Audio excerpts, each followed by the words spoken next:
Everyone's mic's working. Ah. So check. I need to swap to the PC again, but that's a momentary thing. I'm just taking a quick break from headphones right now because I'm having a headache. Well, you see, our microphones work through some variation of USB mics, Bluetooth mics, and headsets. Mine's an XLR. That is mostly analog, isn't it, signal-wise? I think so. Also, we're live, by the by. We leaving? We indeed leave a.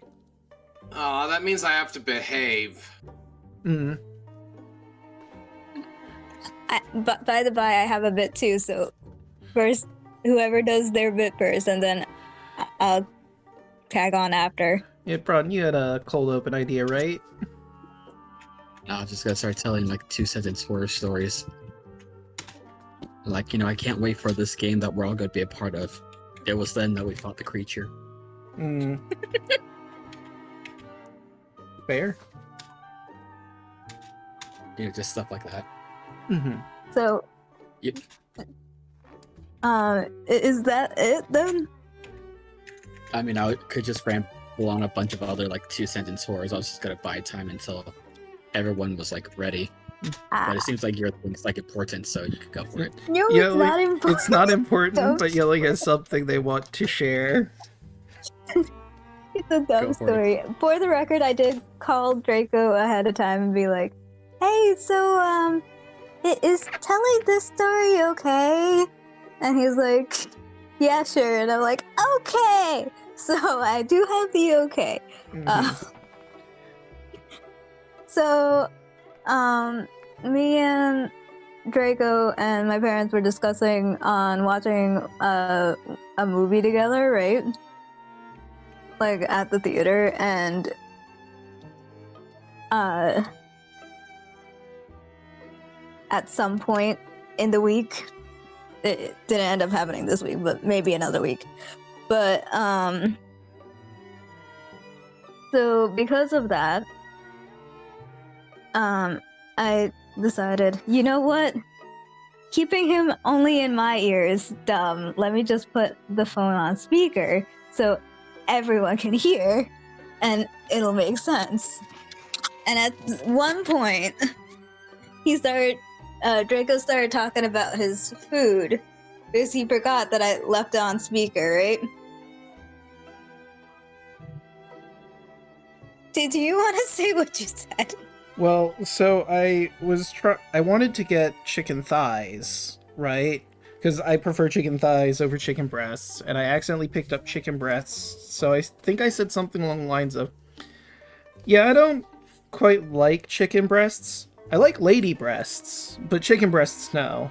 Forgetting that I was on speaker.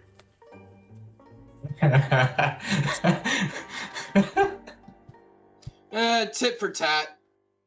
Yeah. In front of my dad. That was in front of my dad. Yeah, that was embarrassing.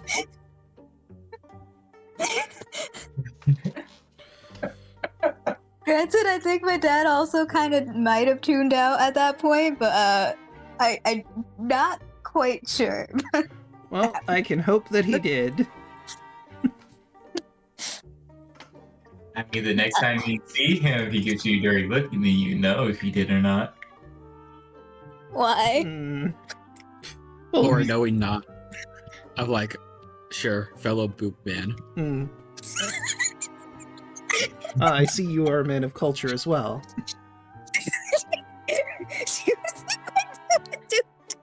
Do you honestly think my dad would say anything like that? No. Hey, your dad see prison school? Huh? Huh? What? Hey, your dad see prison school? No.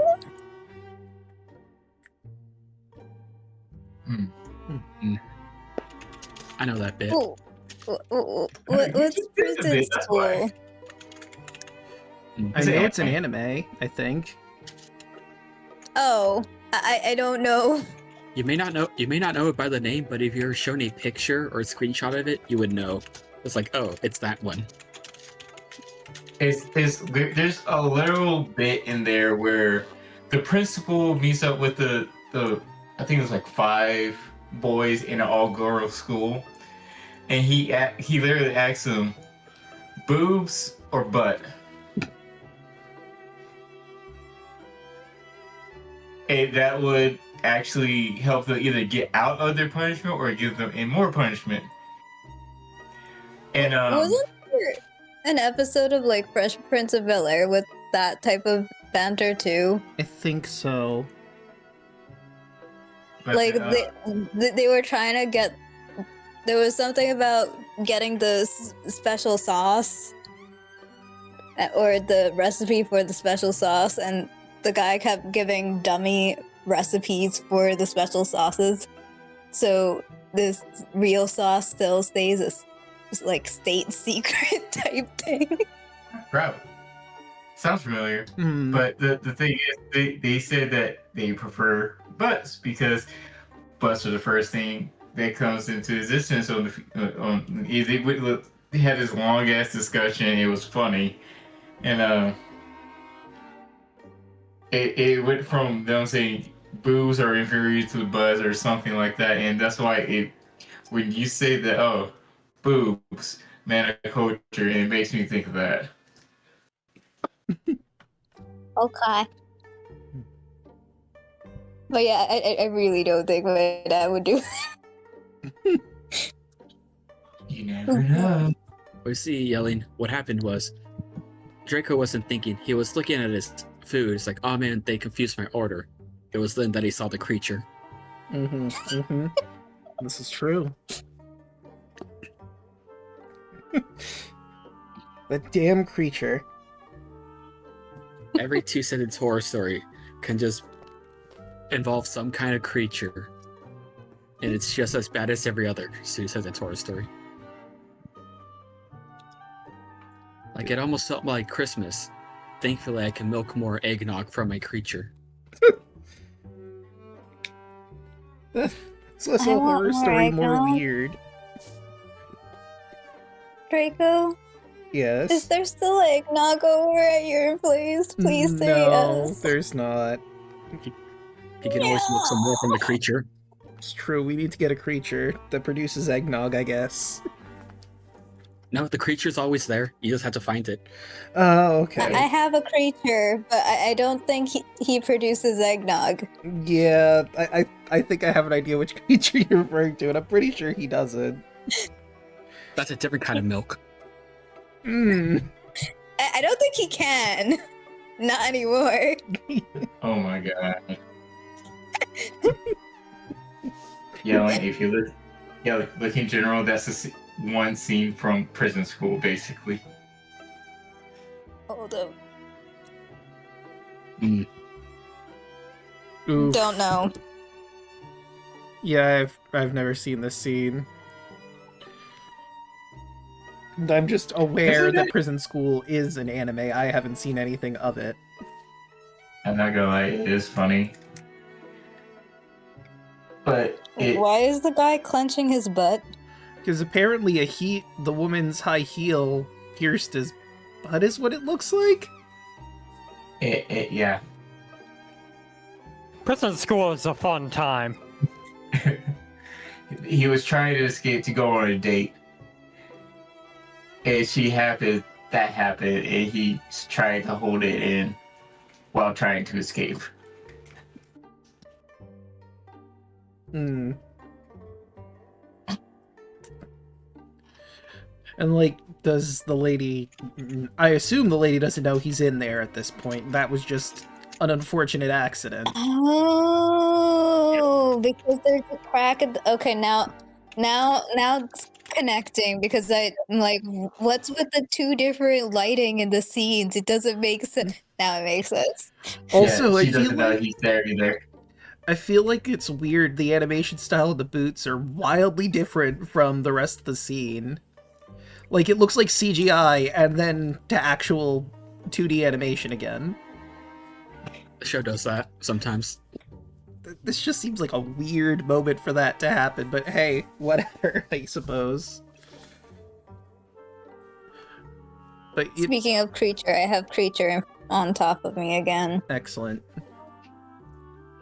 Meow. Hopefully that won't interfere with playing, but we shall see. Speaking of, who would like to do the recap? I did it last time. I still have inspiration, so I also still have inspiration. Oh, Hoshi, you need to switch your reactive. Oh crap.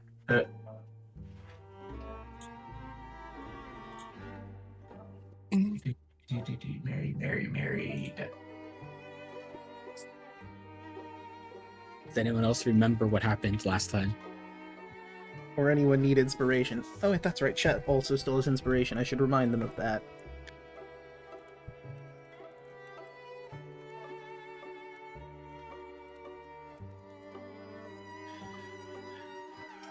Well, when last we left our heroes, we bravely entered the burning windmill and managed to rescue a damsel in distress. And then a dark grim braved the stairs and valiantly carried the scarecrow down out of the burning windmill, along with the scarecrow's father. Unfortunately, after we escaped the windmill and giving us a hand to make that easier, it sort of collapsed under the flame. But what mysteries do these scarecrows present? Find out tonight. I'll give you your point of inspiration. You did miss a couple things, but Cauldron wasn't there for one of them, so understandable. Rashmi and Mary went out to the corn to use divine sense to see what was out there, and spoke to some sort of infernal creature that eats secrets. Yeah, just casually. It's just, normal stuff. Hashtag Surely girly nothing things. could go wrong doing that. And then they told the rest of the group what had happened while they were doing their investigation of the town at large. Banjo was found for one old Jericho sticks. But you could call him Jericho? Most folk do. But let's move ourselves back to the map at large as our heroes decide where they take their investigation next. Oh, you know what? I just realized I didn't tell chat. I should probably address the elephant in the room here. This clock is a new feature. We got an update for Crooked Moon. So I can actively change what hour of day it is in real time in-game. Like, it's got its default one, and it's got each one lit up for the time of day. We are currently in the nightfall hour, or basically Druskenvald's afternoon hour. You guys arrived at the dusk hour, when the town was on fire.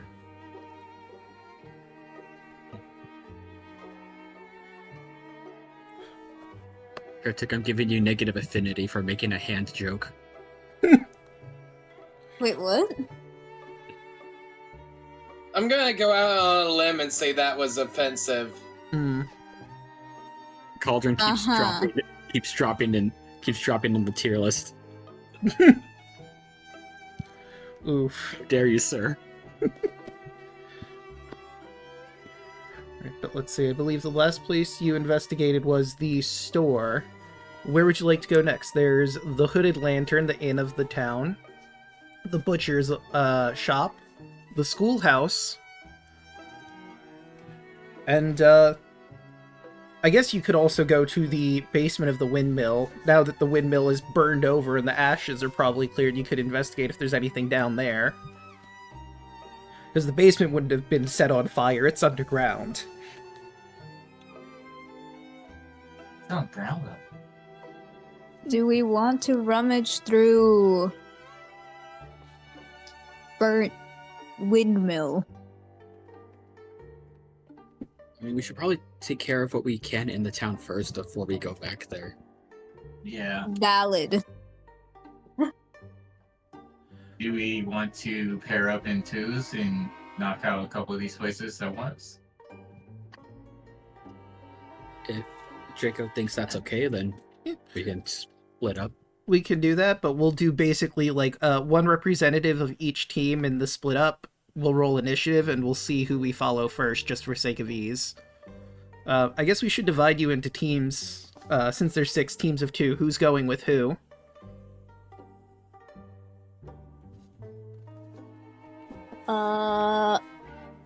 I'll go with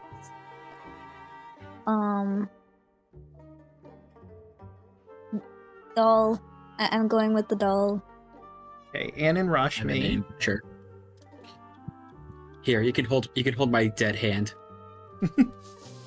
Mary will go with Okay. Actually, never mind. We are going to the windmill, so we can recover some to some we'll get extent. that The hand We'll get that is we'll lost. get that. We'll get that after we're done with the town. Yeah, so Mary that's... will go with, Go ahead. Mary will go with Gerard. With who?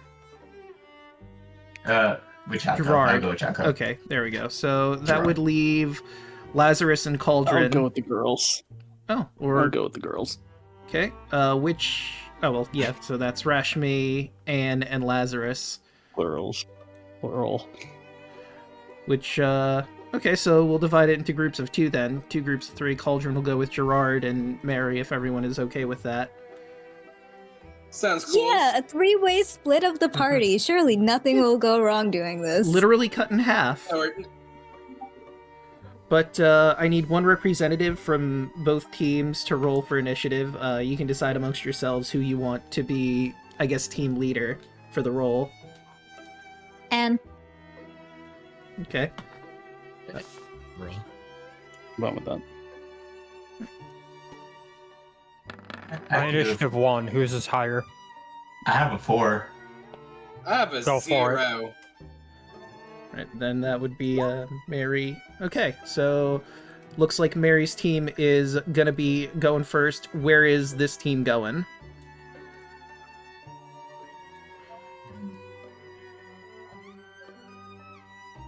Which places have we not looked at yet?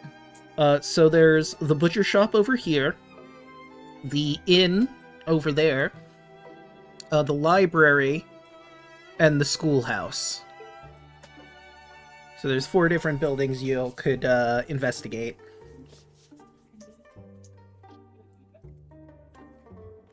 How about the butcher first? Okay, so we'll move you to the butcher. And for Anne's team, just so I can move your tokens to that area, where do you guys want to investigate? That leaves the schoolhouse, the library, and the hooded lantern.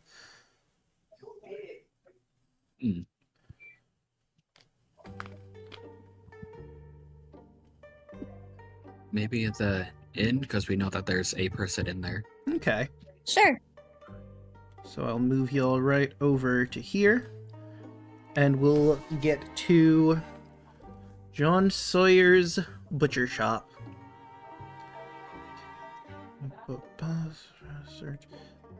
No meat. Huh, okay, so it doesn't have a proper description here, so I'll make do with what it does give me. You all head to the butcher shop, and understandably, considering the state the town is in, there's not a lot of meat actually here at the moment. He does have what appears to be crows hanging up, because that's, you'd imagine, the only meat he can get while the animals are in this state of famine. Doing the best he really can here. And as you walk in, a little bell chimes. He looks up. Oh, it's you lot. What can I do you for? Any idea what's going on yet, or? I guess you just started, huh? We have a... No, we're still trying to figure it out, basically. All right. So, I had a question. How long ago has all of this stuff started? Let's see. The people started. Which one? The famine thing or the missing people thing, or both? Oh, Well, people started going missing about, I want to say 6 months ago. Let me grab other info he might have here. Attitude. Okay, here we go. Let's see. What happened? People. Okay, and the famine thing's pretty recent. Let's say that was like about a week ago, maybe. Like, the missing people is quite the tragedy. But thankfully that wasn't happening immediately when people started going missing. I have a question for you, just out of curiosity. If you do find whoever's responsible for the famine, what's the plan to deal with that individual?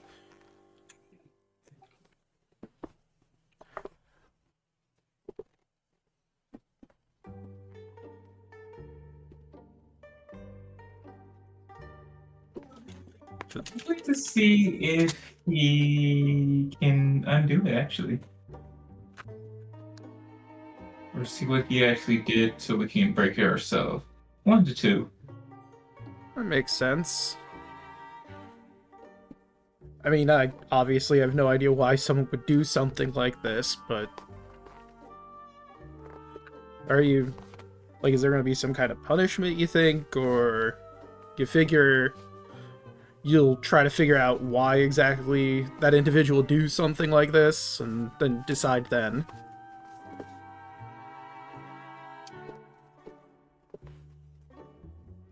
Probably option 2. Alright, that makes sense.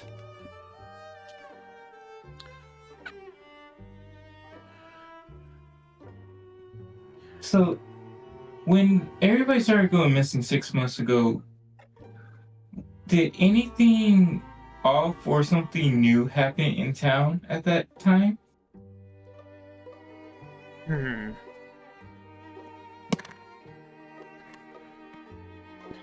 I believe old Jericho Sticks, Jericho was the first one to go missing properly.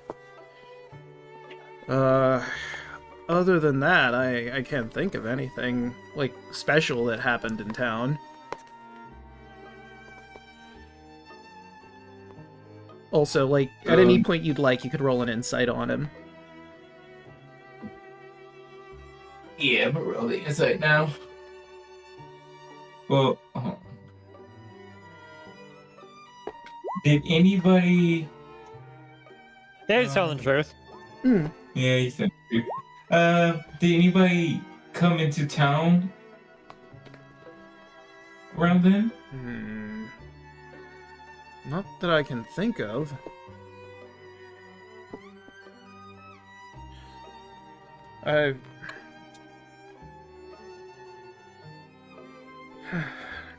Listen, you've all done a good turn by me by protecting Scarpa, what I think is my daughter. I'm gonna be completely honest with you. I don't know if you've heard of Raum yet. Have you? We have. My daughter went missing around that cornfield, and I am very tempted to go in after her. If you want to deal with the demon then by yourself, then that's your prerogative, but I would suggest not doing that. We plan on dealing with him eventually. But we're trying to get all our ducks in a row before we deal with him. Okay.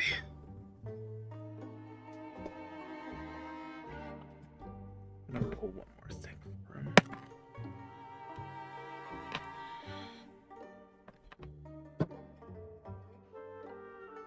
I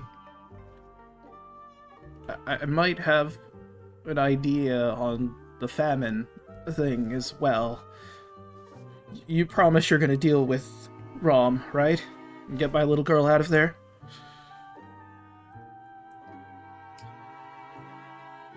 I'm a parent too. I know how you're feeling. I promise we'll get your daughter back. Okay. Come with me to the back of the shop. He's gonna lead you to the back. When you go into the back of the shop, this is obviously where he would be storing the meat if he had any at this time. And, if you'd like, you can... Well, I'd have you roll an investigation check, but since he has a favorable opinion of you, he's probably just gonna show you this. Okay. So I want to preface this by saying I didn't think this was actually going to work. This is a ritual my grandmother told me about, and I was just trying to blow off some steam. I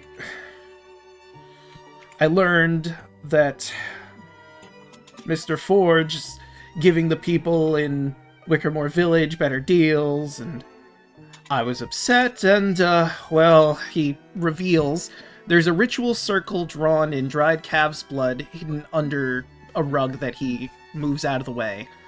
There is a cow's skull, a chicken's skull, and a lamb's skull on a shelf, all marked with a bloody thumbprint, and a bundle of dry wheat, barley, and flax bound in a blood-drenched rag. Gerard, you can roll with advantage Arcana to figure out what exactly he's showing here. 13. Yeah, this is the reason why the crops are dying and the animals can't eat. This ritual circle here. You all hear a low growl from Gerard as his eyes just immediately meet this man. I said I didn't think this would work! Well, it did work. Yeah. And now it's everybody's fucking problem. Look, I'm not exactly know if proud. Do you know how to undo it? I think if we, like, washed away the circle and broke the skulls, that might do it. And I'm not... But I know how to reverse it with 13. With a 13, you get the feeling that might work. Disrupting magic circles in most casting tend to disrupt the effects of them. Go party and get these toys up and put in the game. You know what? I have some holy water on me. Yeah, you could definitely use that Gerard to wash it will away. Gerard will walk over to the circle, pull out the vial of holy water, and just like he's basically gonna try to like dump a little bit of it on like a part of where the blood is, and try to like use it to try to like clean out the blood and like try to like put a gap in the circle. Yeah. And if you're receptive to it, he's willing to get you a rag to help, because you don't even need an insight for this. He feels really guilty about the fact this has happened.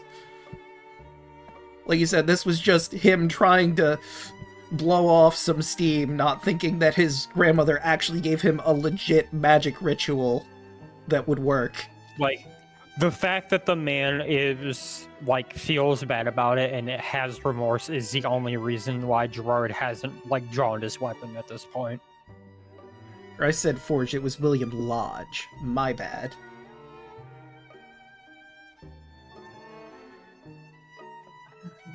And he just kind of looks over him and just says, At least you're remorseful. Many people who do this aren't." Yeah. Just so angry when I learned I was getting shortchanged getting the scrawnier stock, and I I wasn't in my right mind at the moment. Again, I didn't think this would actually work. Guess my grandmother was a witch or something. Yeah, I used to work for a monster hunting order way before I made it here. Dealt with a lot of these occurrences. Your situation is more common than you think. The word witch. At the word witch, Mary eyes twitches for a second. Can I insight that? If Hoshi allows. Yeah. Hoshi? Sure.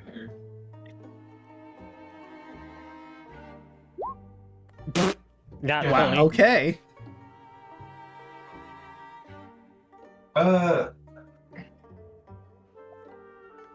You can probably detain from that. Something happened with Mary and witches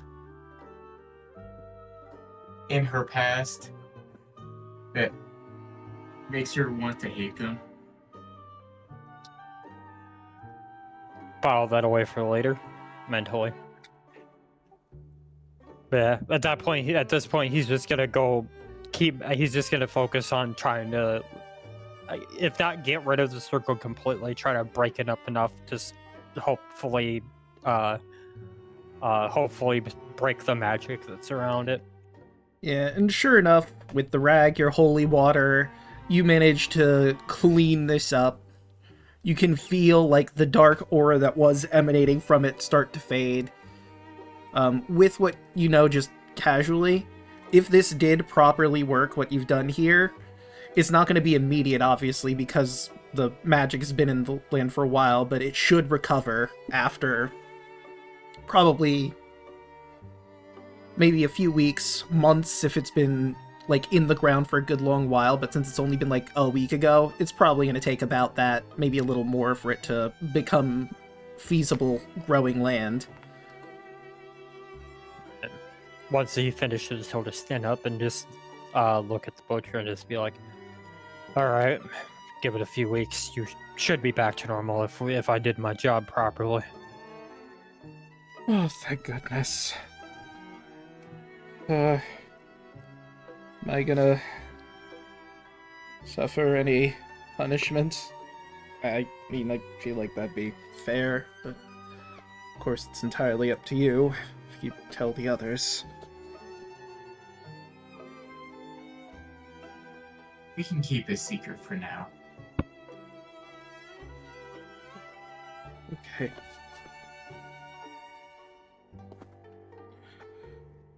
And if you need anything to help deal with that thing out there in the corn, just let me know. I owe you that much.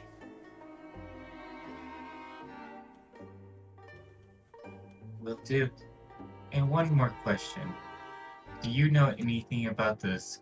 Are the scarecrows or pumpkin people scarecrows? Are they related to the thing in the corn? I believe so. Like, I'm not a expert on magic or nothing, aside from what I've been told from my grandmother, apparently, but every time a person went missing, a scarecrow would appear in town, so I'm pretty sure they're related.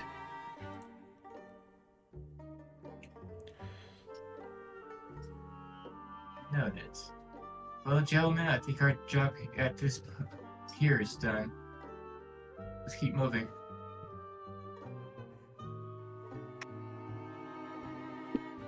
Oh, I just remembered something.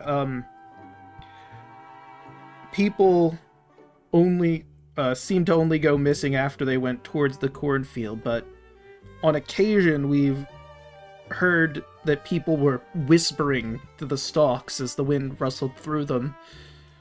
They may have been speaking with that thing out there before they went missing. Huh.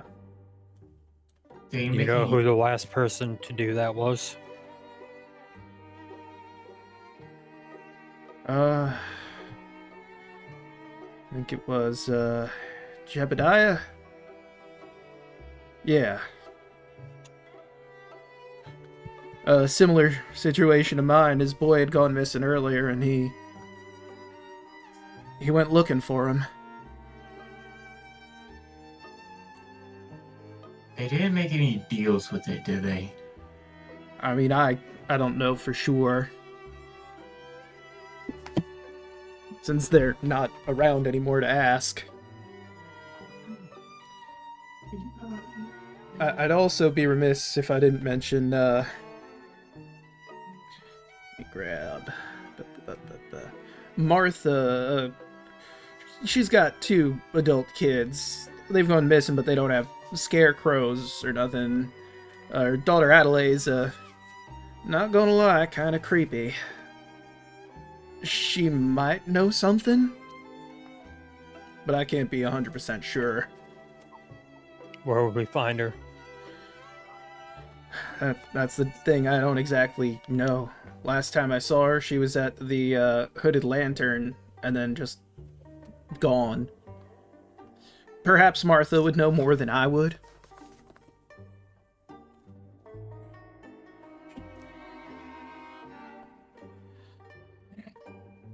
Gotcha. Well, the others went to the Hooded Lander, so I hope they can find some. You want to meet with them over there, or do you want to just keep looking at somewhere else? And we should probably head to the schoolhouse if it's children missing, and if there's anyone there as far as teachers, it should probably be updated.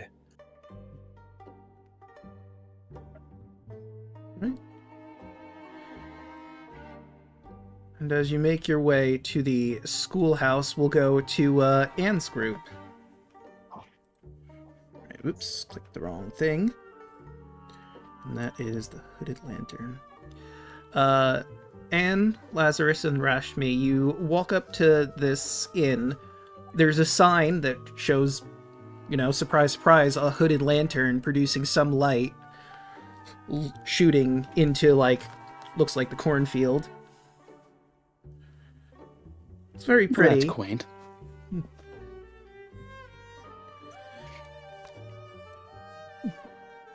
Very rustic.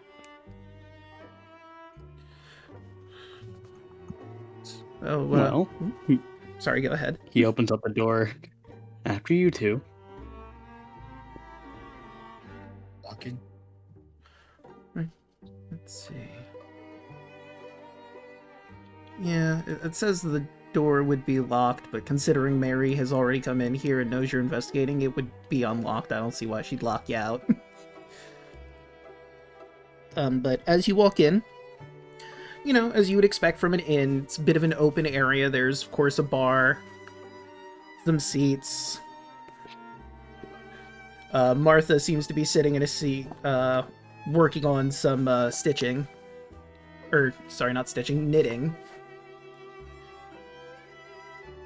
She seems a bit focused. She didn't quite notice you enter yet.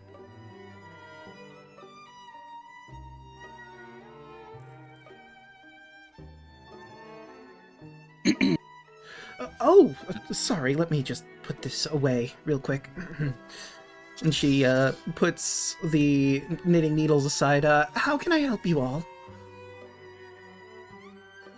We're just doing some more investigating here in the town, trying to figure out what's been going on. I'll help as much as I can. I could tell you a bit about this place we're in right now. The Hooded Lantern was run by my son, Isaac. He's missing, but I believe I mentioned before, I don't think he's gone out to the corn because there's no scarecrows of him or my daughter Adelaide. So they have to be somewhere in town, I would imagine. And both of them are missing? Yes. I haven't been able to find anything, and they didn't say anything to me, but when they were kids, they would... They don't think I knew, but I'm their mother. They would hang out in the cellar of the windmill. I think they'd be okay even with the windmill having burned down, but I'm a little worried if they did go there, something could have happened.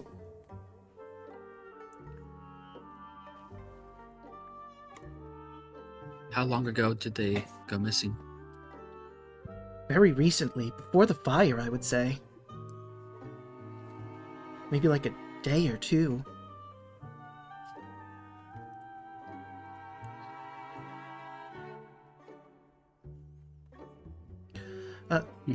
If you'd like to search around here, of course, you could do that, or any of the rooms. I could tell you, though, because I have looked. The rooms seem to have scarecrows in them, so I guess those people went out to the corn. Well, it doesn't hurt to have an extra pair of eyes now and then.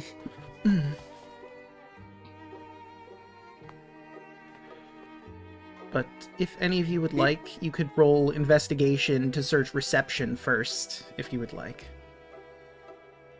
Perception? Which? Why investigation over perception? Because you're not just looking, like, around with your eyes, you're probably feeling around and properly investigating the area. How good is your investigation? My perception's slightly higher than my investigation, so I'm gonna roll that. Yeah, that's fine. And? If you'd like to, you could roll perception and see. I'm going to give you the help action. Alright, with the help action, that is a 15. And Draco asked for investigation, so I'm gonna roll Yes. that. Alright. Okay, so... Yeah, and you look around the bar and you don't quite find anything. There's no secret compartments, no hidden buttons, or a note or anything that he might have left behind. However, Rashmi and Lazarus, you do notice, after 10 minutes of searching about, there's one board behind the counter that seems to be a bit upturned. As if it was pulled up recently. Isn't that curious? If it's not too forward of us asking, what's over by this board over here? Oh, I have no idea. It's not something I've noticed. I thought he'd repair something like that if such a thing happens, but maybe he just hadn't noticed it yet.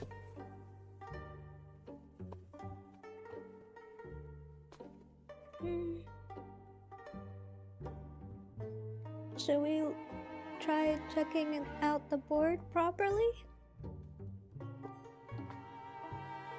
Don't see why not. I think that's a grand idea. Okay. Who's gonna pull it up? I'll pull it up. Alright. I was gonna... Okay. So, it's not very secured in there, so you don't have to roll a check, but sure enough, there appears to be a hidden compartment underneath it, and there's a sack inside. Outside the sack is a single black coin with a feather icon on the face.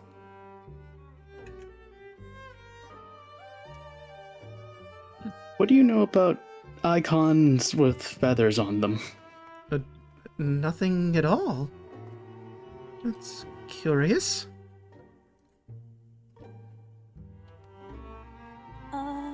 Didn't we have to use a spell earlier that involved feathers?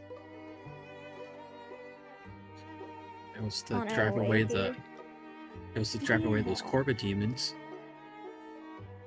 Does anybody want to pick up the sack or the coin with the black feather on it? To I'll investigate pick it up. further? Right, which one, or both? Grab both, if that is Can I okay. do like a far away Arcana check?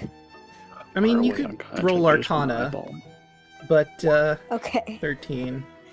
Yeah, you're not sure what the purpose of this coin could be, but, and as you pick up the coin, it crumbles into corn kernels, and you hear Raum's voice.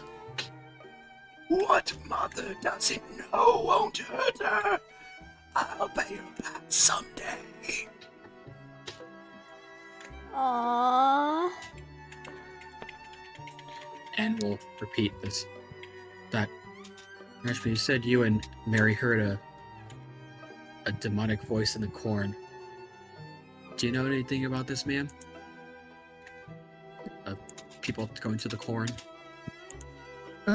Yes, I have people have tended to go out to the core and have gone missing.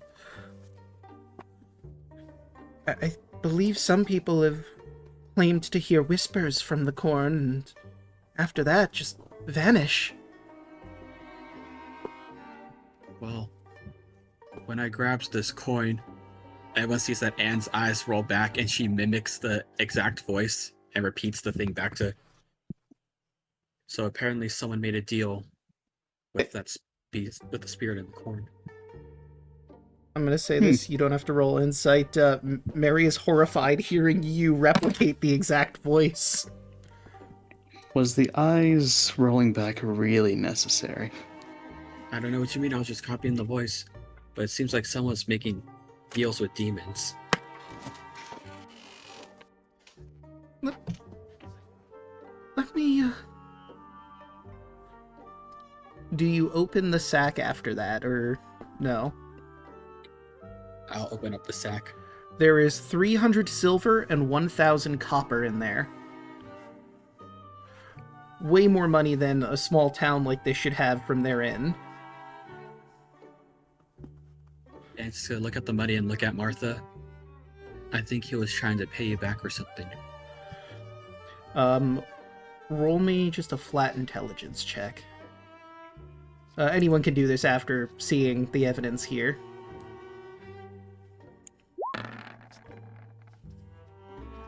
Okay.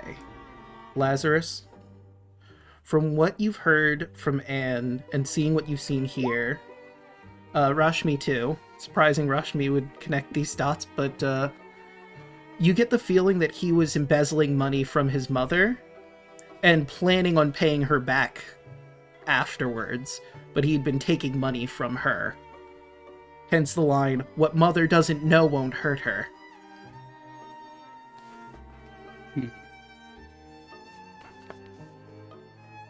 Seems your boy has been taking money from the business and trying to pay you back somehow.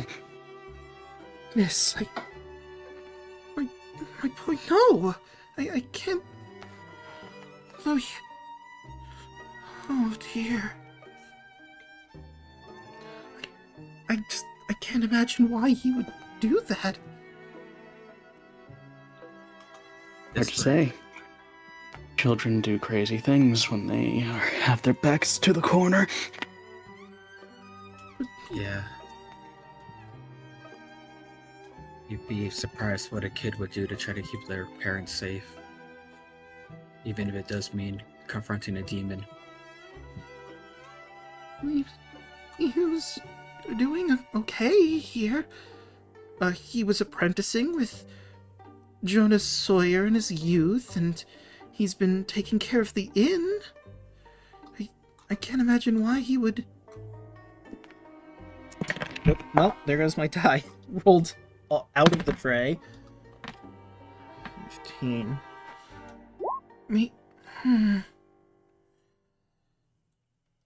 It's...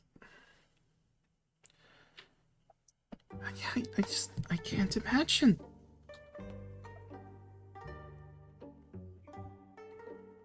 You think he would have had like a personal like journal or something anywhere? I don't believe so. Did he have enemies? And None that I could think of. He was a very handsome 21-year-old man. A lot of people seem to like him. I can't imagine anyone who would hate him in town. no shady figures that he's been hanging out with by any means. Maybe he would have to pay money back to them somehow. Or maybe it's related to the cornfield?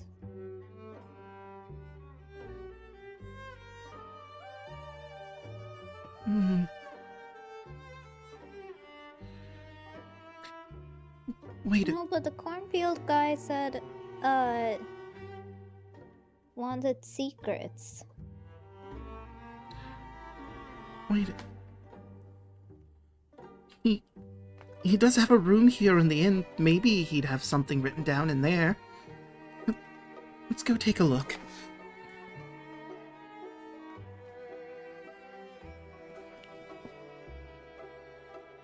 Do you follow her? Also, Oh, sorry, go ahead. Yeah. do we properly explain to everyone in the party, oh, hey, we talked to the cornfield, and the cornfield said blah, blah, blah? Yeah, you've already done that. That was last session. We done that before. We done that before we split up. So I just forgot if we actively discussed it or if that was just kind of between Mary and I. We talked about it. yeah, you all told everyone what happened at the cornfield, but you make And I gave you all crow facts. This is true. But you make your way to Isaac's room. It's pretty clean. You can roll a quick investigation check just to see if you find anything in there before we move on to the other team. Dang, not perception? Okay. Yeah, again, this is more of a in-depth looking. I'm going to guidance myself. No. Let's see, that would be... So that'd be a 17. And you manage to look around where his desk is, and you do manage to see a diary. Apparently he was keeping a journal. You flip through, and you find a page dated for last night. I'm going to ask Adelaide if she wants to skip town with me. I'm so tired of this boring, quaint little town. I want to see the rest of Druskenwald. Experience it all. It's just so dull here.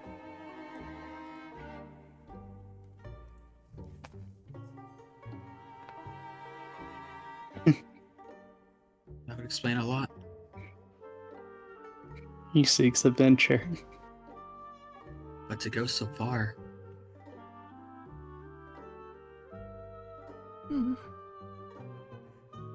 Oh, my poor boy. How did I not I'm pretty notice? sure to think if he probably would have just talked to you or with the town about his, wants to go out, people would have, been okay with it and you guys could have worked something out. Mhm. Well, he hopefully is still around town somewhere. Maybe we can rectify this. I need to give him a piece of my mind. Now knowing that he's been stealing from me. I do want to meet this person. I'm just very interested in talking to him. I believe this belongs to you, so you should keep it safe. We'll just hand her the sack of money. Thank you. I've got a lot to think about. But hopefully your search goes well.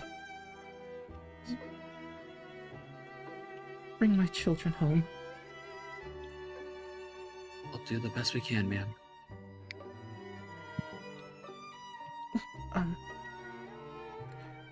She's gonna dig around for something really quick.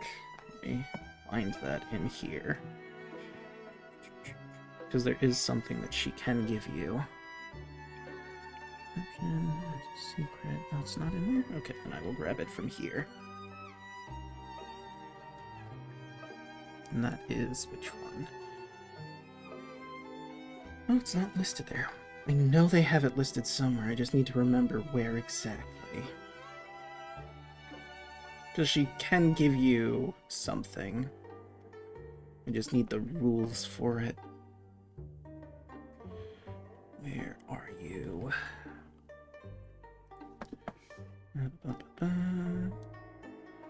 Aid, her attitude, her secret.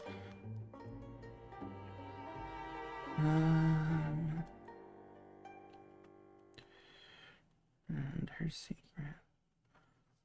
Where do they have it listed? Or is it actually... Maybe I'm wrong and she doesn't have it. And it's somewhere else. Because I know for a fact she's supposed to... Either she's supposed to give you something or you're supposed to find it somewhere else. Very least, maybe she knows where it's at and could point us in that direction. if you know what the thing is. I'm trying to remember exactly, because it's an object. Let's see.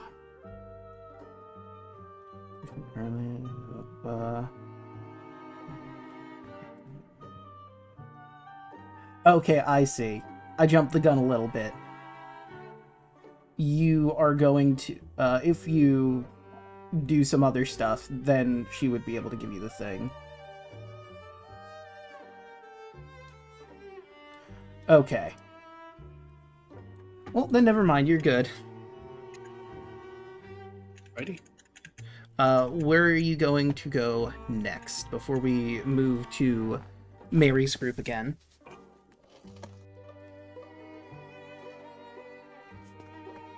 Simply just stock up the library so we tackle all the stuff in town. Fair enough. Library. And we'll move back to Mary's group at the schoolhouse. Where are you? Foxwillow Schoolhouse.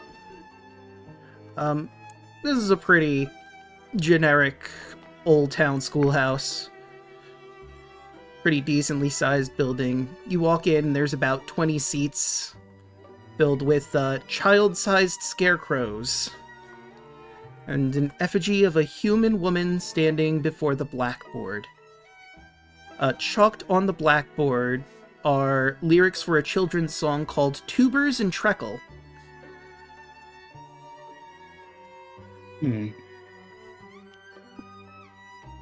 I wonder what that could possibly be a reference to. It truly is a mystery. Lasher's just gonna take notes on this song. Tubers and Treacle. Yep. We're not.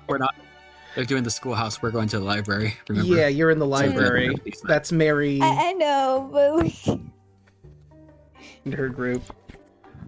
I just need to point it out. Yeah. But, oh, right, you also notice something. Underneath the Tubers and Treacle song, there appears to be a drawing. An eerie image of a crow head emerging through tall stalks. The bird is speaking to a group of children and holding out a stick hand toward them, as if expecting payment. Gerard is just gonna hold on to that. Mary looks at it. So he's asking for the secrets from the children.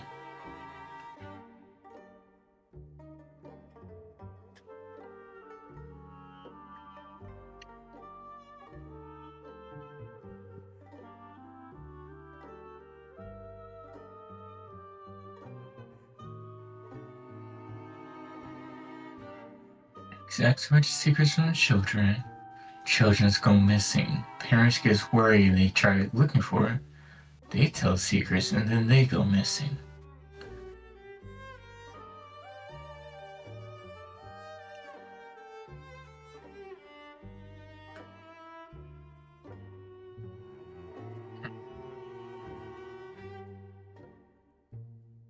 Is there anything else off in the schoolhouse?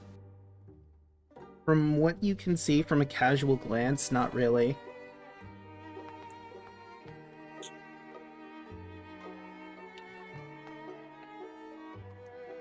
Just this room full of scarecrows in front of the blackboard. All of them, more than likely, in the corn.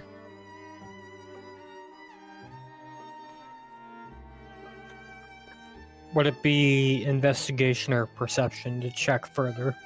If you're looking, just casually looking around to see if anything's out of place, perception. If you're properly, like, digging through things, investigation. I'll do a perception check. I got a +5. Yeah, I got +7. No, 19. 16.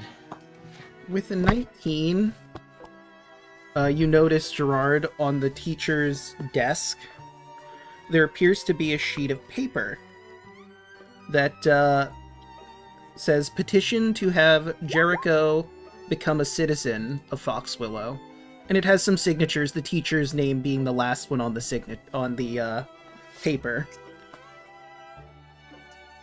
It seems they were going to have Jericho become a full-fledged citizen of Foxwillow, and she signed her name last.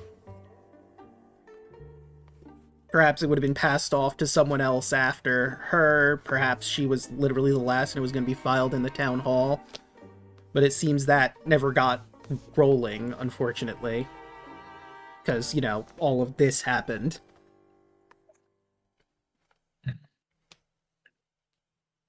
Mary's gonna do a little bit of digging and stuff now. Alright. 18. You dig through some of the desks. In the children's desks, typical children's stuff, there's gum on the bottom of a couple seats. There's a notebook with some scrawlings in there. Some doodles. The teacher has the lesson plan for the next day. Punky Doodles? But other than that, it doesn't seem to be any more clues to lead you to Raum or anything else for that matter, unfortunately. I don't know if 1 point over is going to make any difference. Yeah. About the same.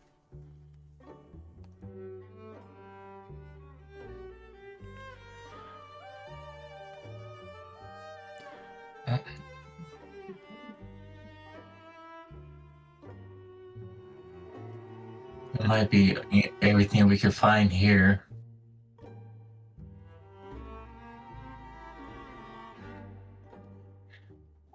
Probably. Did we see like a playground out back when we walked through here? It doesn't seem like it. I mean, you'd imagine they would have recess. They'd probably, you know, run around. There were a couple balls, like, for playing various sports around just the schoolhouse in general. They don't seem to have a dedicated playground area, though. Let me change. It'll be around this time that the hour shifts. I just want to head over to the library since see if we can find anything there.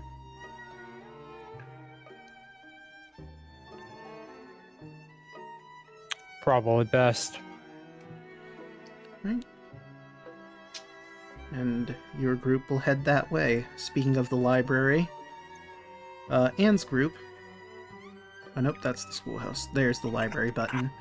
The library is small, and it doesn't seem to have many books in it. However, it does have town records, maps showing the boundaries of local farmers' properties, other civic documents, and there is a scarecrow of the librarian that has been shoved into an empty bookshelf. She appears to have a piece of paper of some kind clutched in her hand.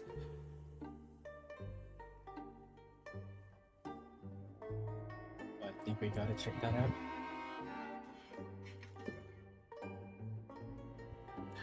Right. So you pull it out? Or at the very least try to pry it out? Yeah. I mean, I'll also try to see if I can get the scarecrow out from being shoved in there. Alright. Just try to, you know, not be squished. Okay, let me grab... Right, so as you pry the note out of her hand and go to try to pull her off the bookshelf, she begins to animate and jumps at you. And we already have some initiative here, but I'm just going to add a person to this. You can probably imagine who that is.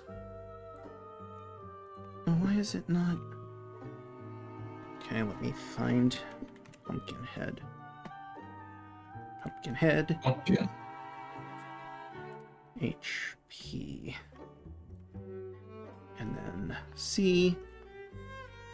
I just gotta add all this stuff in because for some reason the token... Oh, you know what it might be? It's probably because there was a recent update and that's why it's not properly set up. Okay. I'm gonna change the music here. As combat were declared.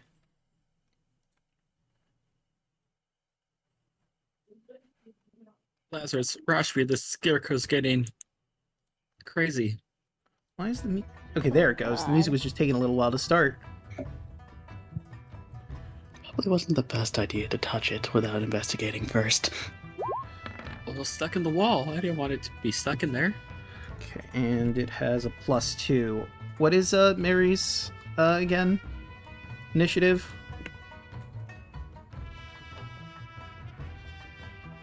She's a +4. Okay, so you would go first before it, but I need everyone else to roll initiative proper. Sorry. There.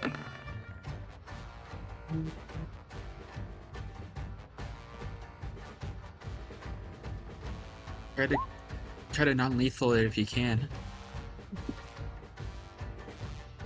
And I believe that would be everyone. Right, so since Gerard's going first, you're not quite at the library yet, but we'll count this as your team moving towards where this is happening. And the Gotcha. Pumpkinhead is When going... I go- What? Where I go before the pumpkin? Oh yeah, that's right, it moved it wrong, so we'll count that as basically 2 moves for your group before you get there, because you don't know that any of this is happening. You're not running or anything, it's just a casual walk to the library at this time. Now it's the Pumpkinhead's turn, and obviously, with Anne being the closest and trying to take the thing from it, she's going to claw at you. 20's going to hit. 5 slashing, 9 necrotic. I'm going to say she doesn't have the pitchfork, because she's got one thing, the paper in her hand, and then her free hand. So she's only getting the claw attack out here. Ow.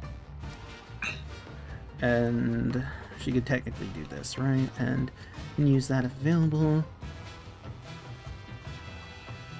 And I need you to make an intelligence saving throw as she tries to consume part of your personality. Please do not. Okay, you manage to fight it off as she tries to inhale a piece of your essence. But unfortunately for her, very fortunate for you, that doesn't happen. Anne, it is now your turn. Does not consent.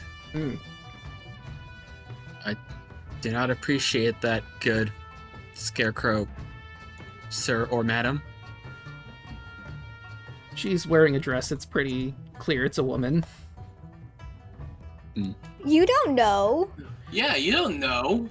I mean, I know that this is, like, the setting time period probably is a woman, but I guess it could be. You know what? If anything, the Please Scarecrow stop. identifies as lady. It could be a Scot, man. Please stop. Okay. So, sleep. That is unfortunately not enough to put her to sleep. It's up to that amount of hit points. And she has way more hit points than that at this moment. I try to weaken her, but not kill her. If we can just, like, put her to sleep, then... Or restrain her, that'll be preferable. But I'll just stand in front of Lazarus and Rashmi so they don't get hit. And that will bring us to Lazarus. Emotions. And she needs to make a charisma saving throw. Let's see how she DC do. is 14. That is a 15. Not enough. You know, she seems to really want to protect this paper. Alright, that's it. Right? Rashmi. Okay.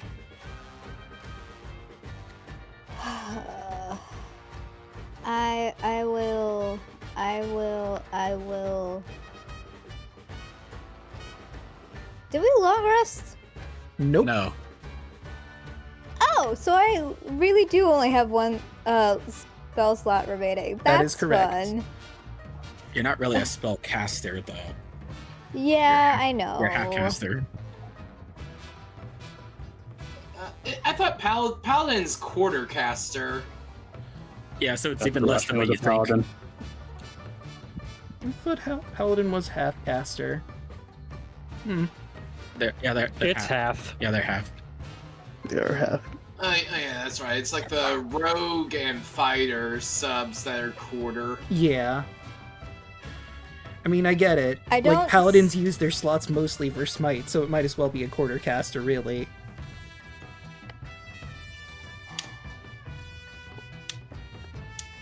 I light my sensor and try flicking it around again. Okay, so you're just trying to intimidate it with your sensor. Rashmi once again Yes. pulls out her switchblade. Do I roll intimidation? Yeah, roll intimidation. Oh, with the +5? Are you kidding me? Oof. You're not very scary. Yeah, like, You're a child! the scarecrow lady does not take you seriously. Is more focused on Anne and Lazarus, who tried to cast magic on her.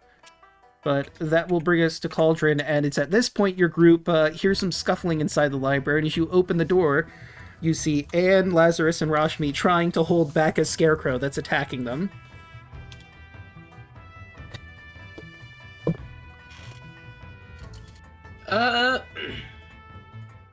I will head out there.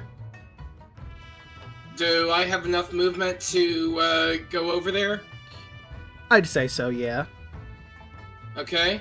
You can join Anne and block this thing off from making much progress past that.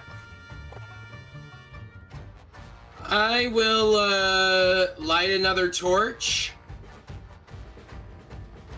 You've got 5 seconds to calm the fuck down before I shove this up your ass. Right. And intimidation. I'm gonna say with advantage, because you actually have the fire up in its face. 19! Okay. And versus... 13, okay. She notices the torch and then drops the note and backs away, saying the following before things got too ugly. Let me grab... She is going to say something specifically. This would be if you killed her, but she's also going to say it here because you've gotten the note free from her. He loved this song. I wanted to give him this. And then she just sort of backs away and collapses onto the floor.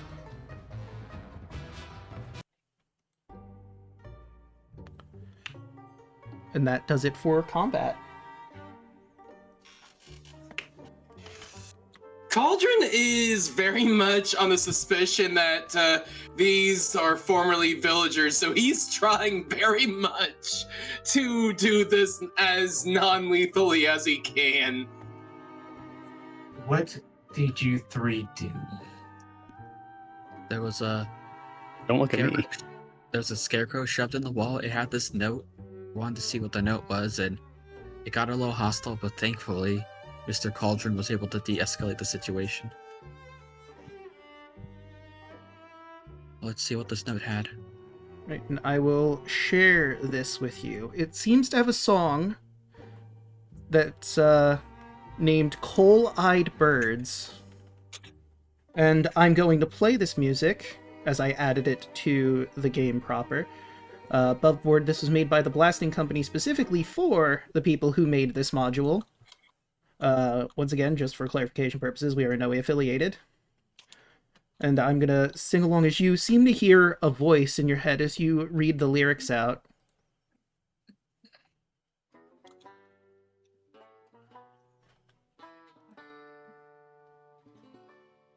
Under a sunken sky, 5 coal-eyed birds huddle in the sallow weeds, cackling at me.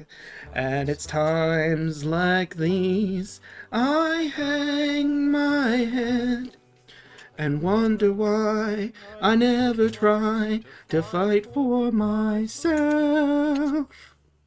What a grim and gloomy scene, just you, the wind, the dying wheat, friendless, dreaming, You wonder if you're incomplete, a husk without a grain of seed, and that's what they see. If they wanna laugh, well now, let them try to do it after we take to the skies. Loom above them like a great cloud, talons quicker than a greyhound. Hear their hearts run.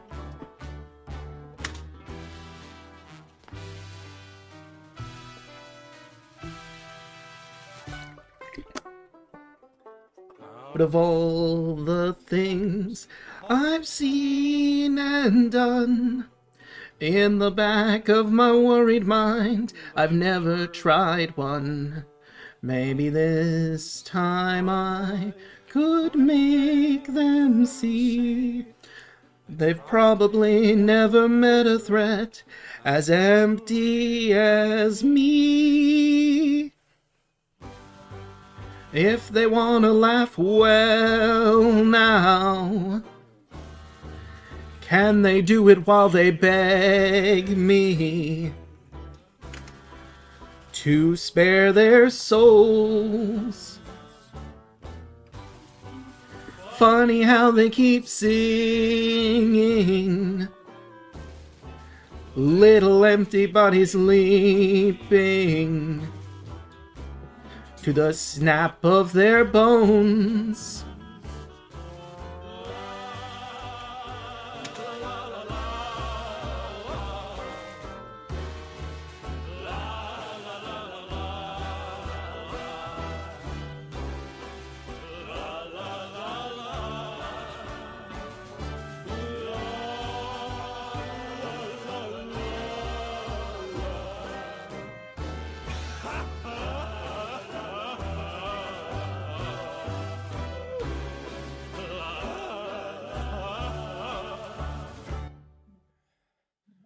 Your sunken sky, two coal-eyed birds huddle in the flattened wheat, staring up at me.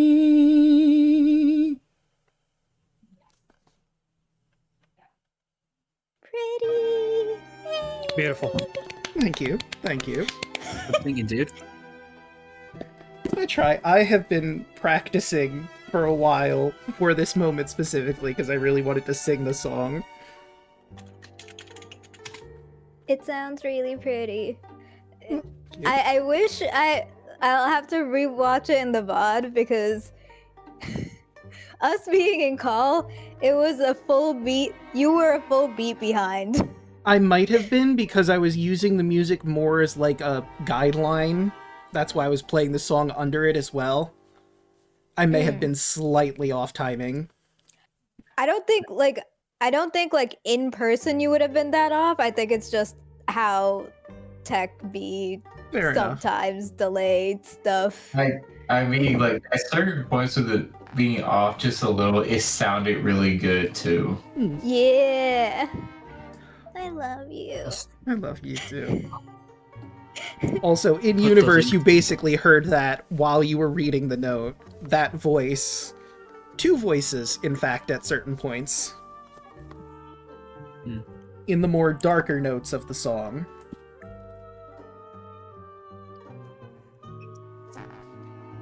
Ant's gonna pull out the banjo and look at the note. Oh, important distinction that isn't quite on there. At the bottom of the lyrics, written by old Jericho Sticks. The town really likes Mr. Jericho. It's a shame that he's gone. What do you mean he's gone? Mr. Jericho went missing. That's what we were talking to people. Don't you remember even back when we were brought here from Wickermore.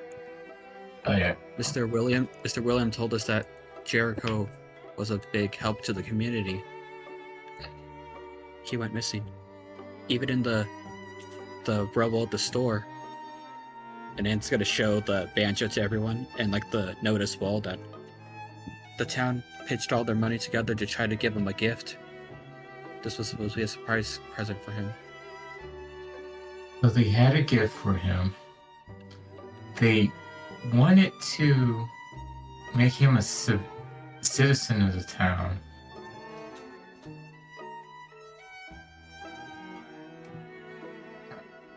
He went missing, and sometime afterwards, all this stuff happened. Wasn't he the I don't first one to go missing? Maybe, but he didn't have a scarecrow pop up. But then again, they said he was a scarecrow himself.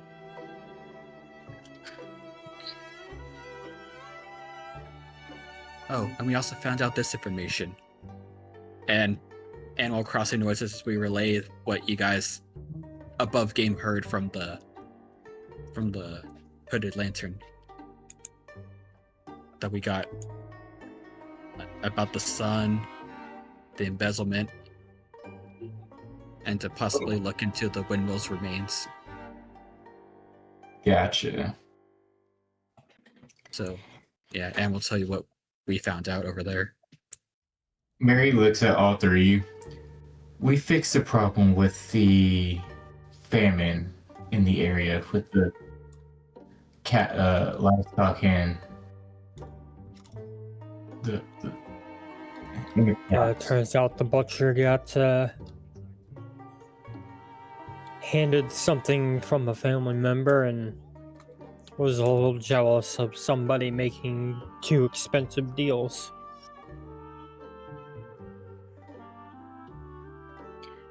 But Gerard said it should go back to normal within a week or two. That's good. Thank you for doing that. I guess once it's all said and done, we let the townsfolk decide what to do with him.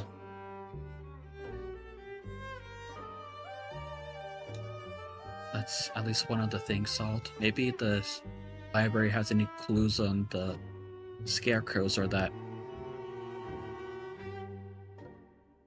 demon in the corn. Well, the scarecrows are related to the demon in the corn. What the butcher said. At the schoolhouse, there's also a drawing on the chalkboard with the demon crows leading children or talking to children in a cornfield.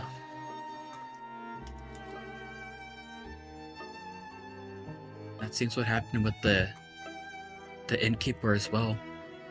He was embezzling from his mother and he made a deal with the demon to try to get the money back. But he hasn't had a scarecrow yet. So maybe he's trying to escape before, I don't know, they get replaced. Wait, he made a deal? Yeah. And Anne will repeat that the like her eyes will roll back, she'll do like the scary voice again.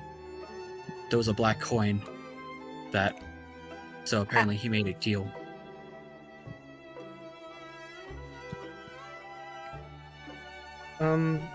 Gerard, you can roll an Arcana check really quick now with that information explained to you. Yeah. You know, I must have made a deal with that demon Raum or devil Raum out there in the fields. Actually, you know what? Hmm? Okay, no, never mind. That doesn't apply here. Aw. Can I attempt, Draco, can I attempt, given my backstory, can I attempt a Arcana check as well? Yeah. And I'd say, well, Devil, Mary probably could as well, actually. 7. You know, that makes sense to you. I'm gonna give myself guidance yet again. Hey. Certified Demon Hunter 22. Right, with a I trained for this 22, shit. you think about it a bit more. It's possible that he didn't make a deal necessarily, but that Raum has found this secret that he was keeping and consumed it, leaving the coin behind as a sort of mark of such.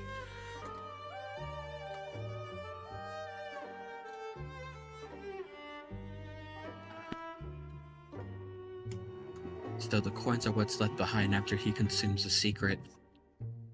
Maybe it was gonna... The sun didn't make a deal per se, but... Could it be trying to tempt him eventually?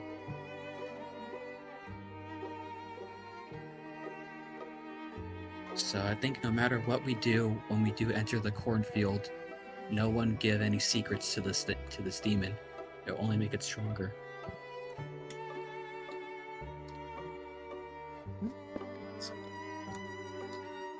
No matter what it offers you, no matter what it tells you, can't give into it.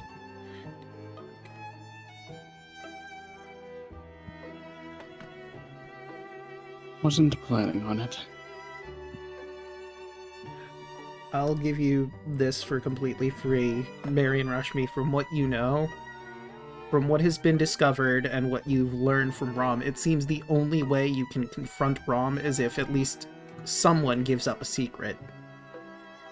It's the only way to enter his domain. Payment for entry. Mary's going to keep that to herself.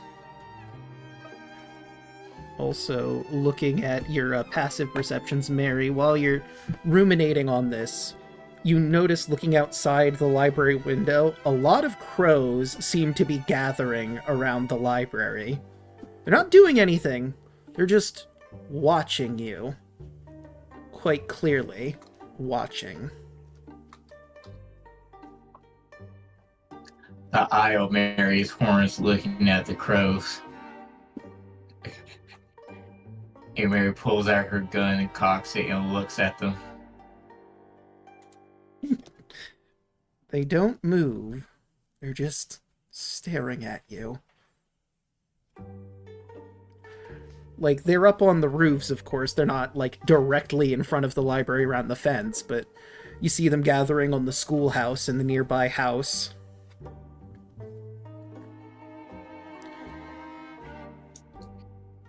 We might want to go deal with that thing now.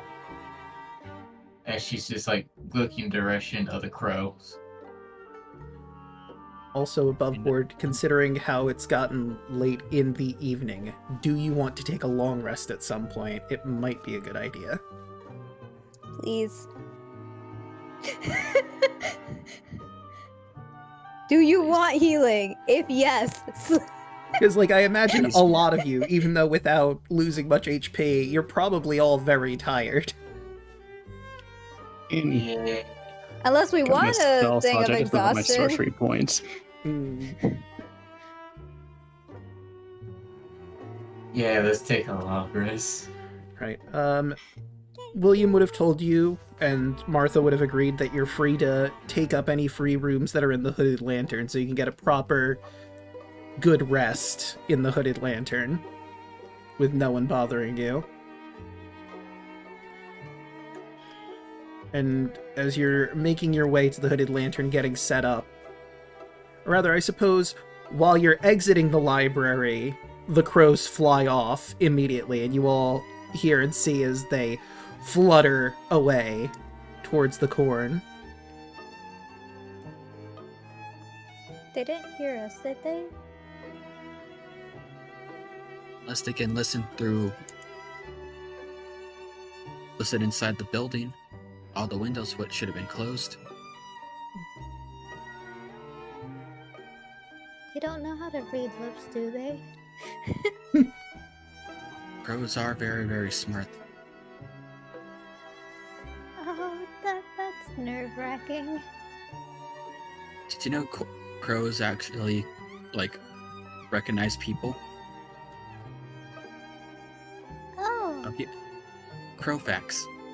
If you're if you feed a crow, it'll let the rest of its flock. Well, I guess a flock of crows is called a murder, but it'll let the rest of the murder know that you were nice to one crow, so the rest of them will be nice to you. Wait, these are are- they called a murder because they murder people? Well, that's a common misconception, as Anne just spends an hour talking about crow facts to Rashmi. I believe it. Is this the new rock facts? Crow facts? Yes. 110%. I mean, remember the code names we gave each other? True. Yeah, but some of those were above game actual lies. So she doesn't I know. That should be the raid message tonight. #crowfacts. Yes, I love that. Hashtag crow fact. That's a certified crow fact. But I forgot about the code words. Yeah, we gotta You need to remember that. we wrote them down in notes. Yep. mm-hmm. But you all managed to get situated. The hours go by. And you get yourselves a full long rest.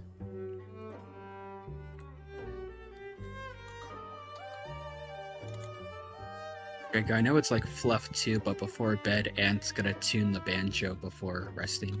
Oh, of course. You can absolutely do that before you properly hit the hay. And I'm keeping those lyrics. Okay,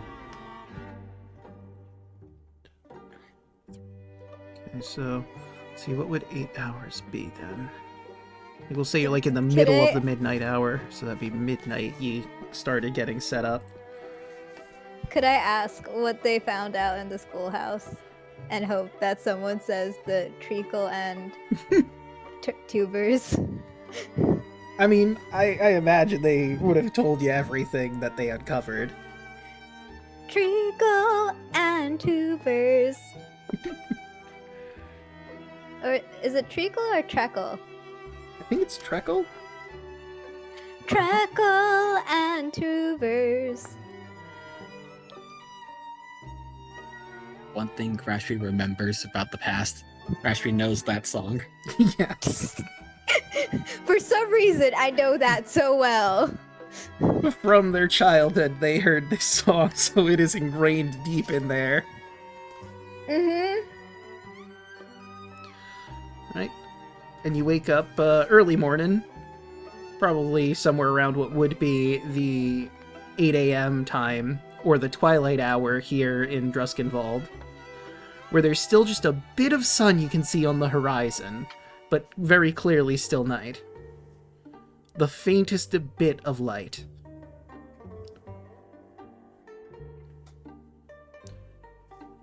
So, the choice is, do you want to go to the windmill to see if you can find the 2 missing children that aren't in the corn first, or just go deal with what's going on in the corn?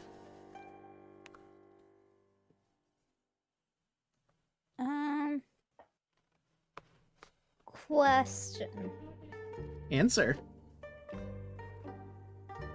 Would Rashmi be smart enough to figure out if there's a chance that one of the current people, the current residents in the town might be a Corvid? Corvid demon? I mean, you would have no true way of knowing, although roll an Arcana or Religion check of your choice. Arcana or religion? Yes.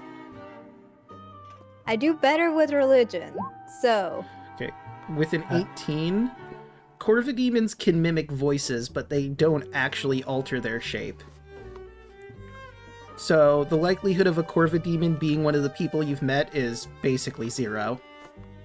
They would more Okay. lure you into a trap by mimicking a person that you know's voice. Wouldn't Mary knew if there was one in town when she did her prior evil awareness, since it goes for 1 mile? Yeah. That is also a factor. And it was only in the cornfield? Yeah, it was only in the cornfield.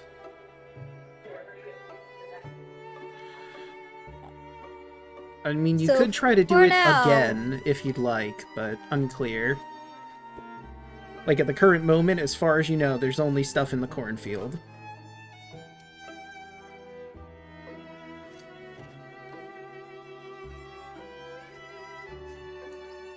So Draco above game, a funny thought occurred to me.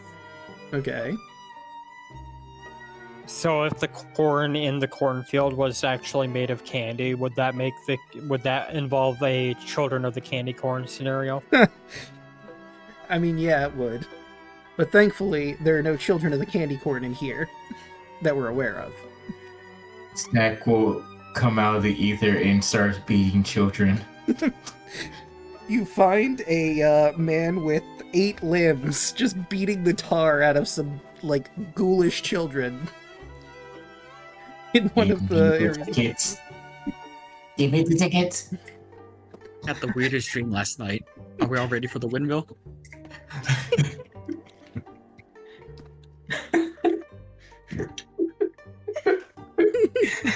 Man, that dream was crazy. Anyways. Yeah, all these like out of like campaign references are just dreams that people have. I'd believe it. Yeah, I could see that. One of the children offers him popcorn. And then gets hit even harder. That's a papa. Don't you curse at me.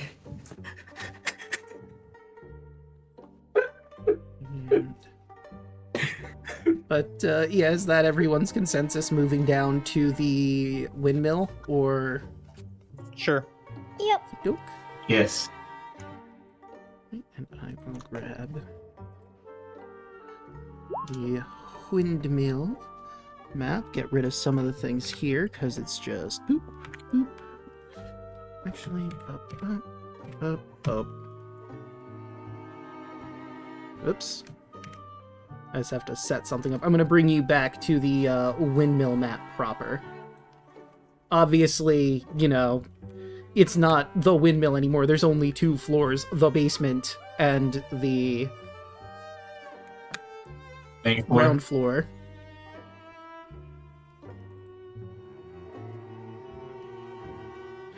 I just have to set up things over here. Grim is no longer out.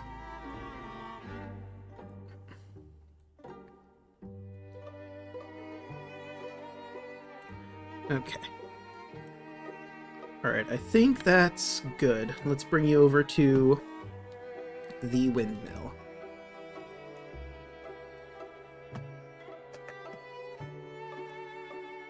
And is anyone producing any kind of light? Because it might be a good idea to be able to properly see.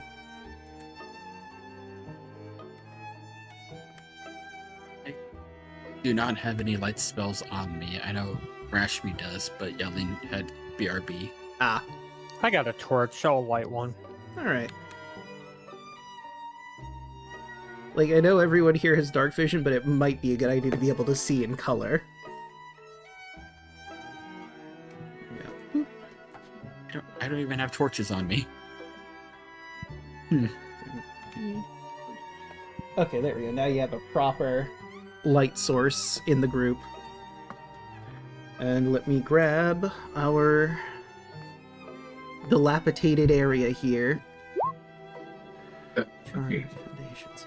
Dilapidated is definitely a word. Mm-hmm. Not much is left of the old windmill after that blaze. Thankfully, everything has cooled down. So you can dig for Anne's arm in here without too much issue. Would that be a perception check? Yeah, that one would be perception.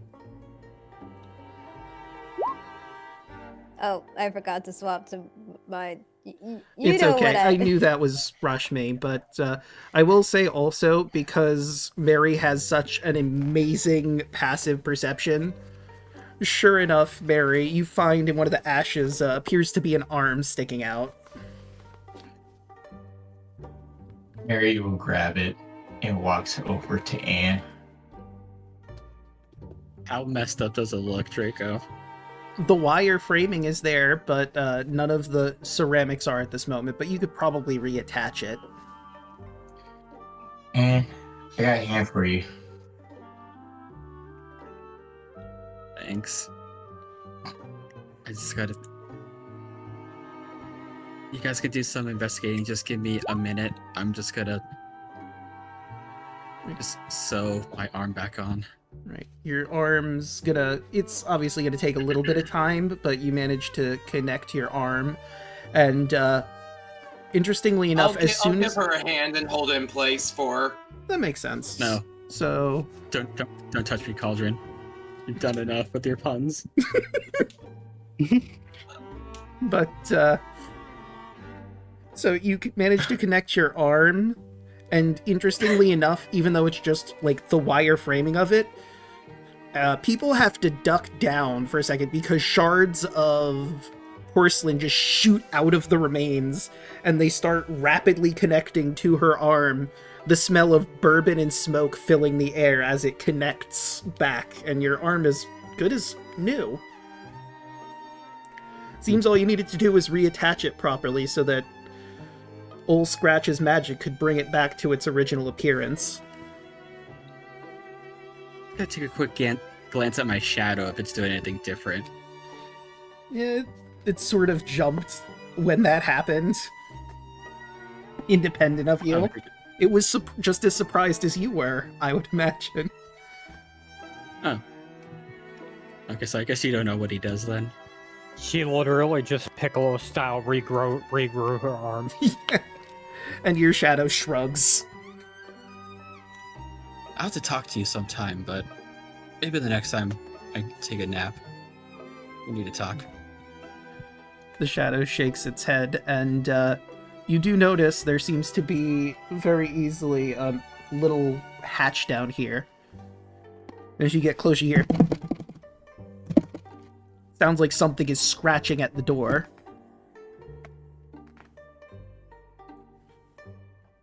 Mary's gonna head over to the hatch.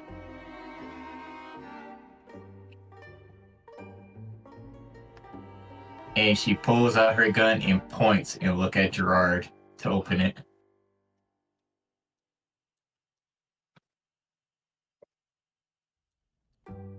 And does Gerard open the door?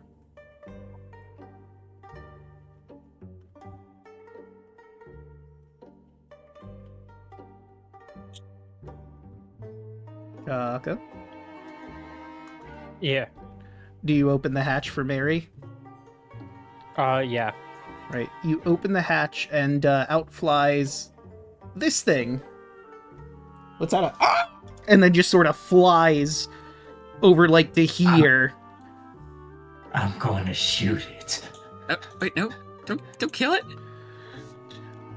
Also, and you would know with all your bird facts, this is not a crow. It is a raven. Yeah, that's not a crow. It's a raven. It's different. I mean, it's an undead mangled mess of what appears to be a raven, but it is definitely not a crow. You okay there, buddy? Are you scared as well? And it's just gonna try to walk over and coax at it. Right, roll an animal handling check. I'm going to guidance myself. Or persuasion of your choice. Both are the same modifier, but I'm doing this. Okay, let me see. That'll be a flaccid 20. Right, with a flaccid 20. It seems hate to calm that. down, and it hops up to you, allowing you to pet it or what have you.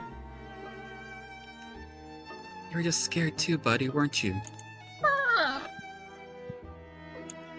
Here, I think I got some food that I don't eat. I'll pull out a little bit of, like, grain from a ration. And it'll definitely happily eat some of that.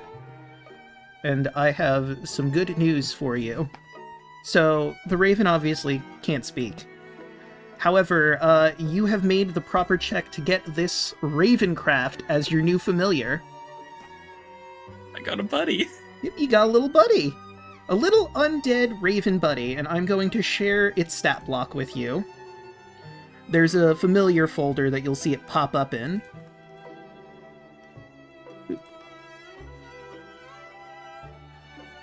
So you can look over what it can do. Above board, it does have Undead Fortitude, being a tiny little undead. It has a reaction.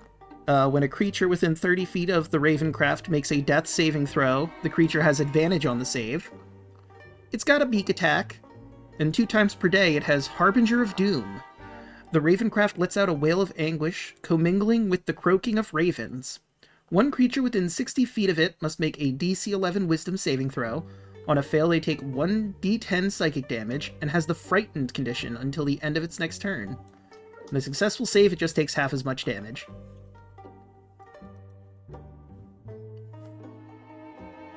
Yay.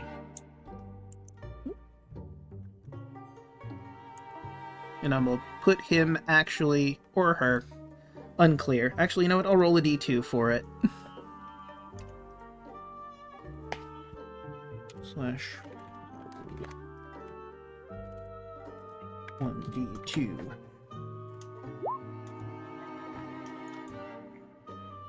There it goes. It is a male Ravencraft. And feel free to name this little buddy, as now you have a, if you let it, it'll fly up onto your shoulder. Jesus Christ, it has as much health. It has as much health as I do. Yeah, no, it's a pretty sturdy bird, in spite of everything. That means it is healthier than me. It has 30 health. Yep. That is crazy. You should name it Billy. I know. I'll think of a name, but I'm just gonna scritch at it. Because then we'll have the group, we'll have Billy, and then we just need Mandy. It lets out a little bit of a cooing noise as you scratch it, liking it. Some of its feathers fall out a little bit, but you know, that's kind of the nature of its being. Aw. Mary looks back down on the hole. Yep, down the hole, that appears to be the cellar, and you can all start heading down if you like, and I'll move you all down. And I will describe the room as you see it. Mary moves down. Okay, let me also see, do I have the room? Did I grab that as a handout? I didn't. Okay, well, I'll grab it as a handout now before I send you down, so you can see what you are about to see. I won't do it right away, but I will grab this for the sake of it. Okay. And we'll start moving y'all down to the basement. Yoop.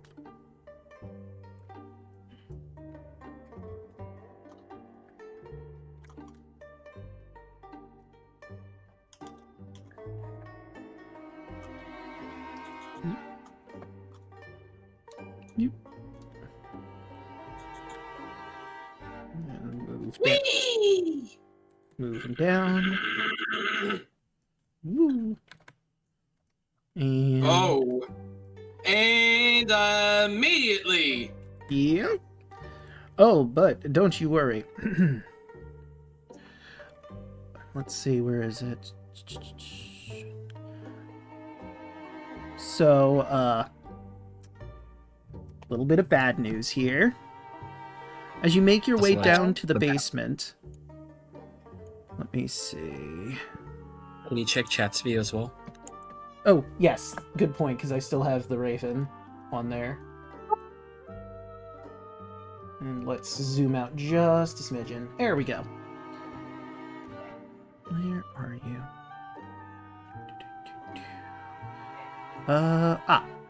So you notice that there is a body right over where this huge stain on the floor is.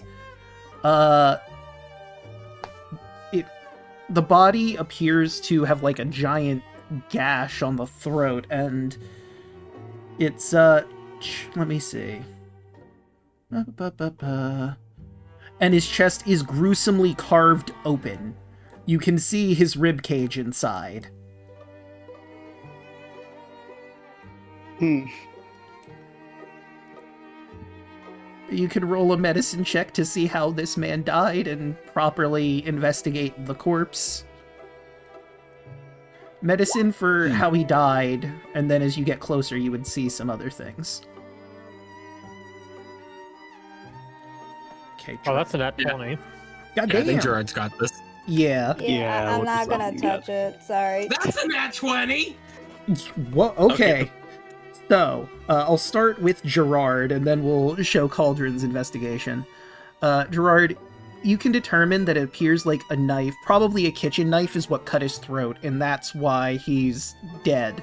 His chest was carved open, like actively carved open. You feel like that was probably post-death. So at least he didn't have to suffer through getting his chest ripped open. Meanwhile, Cauldron, you look around and you notice that he's holding a note in his hand.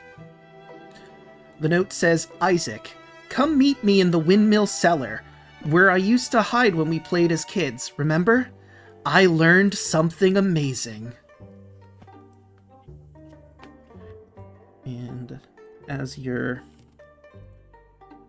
To your horror, as you're reading this note, you hear that song from before. Coal-eyed birds coming from his chest cavity.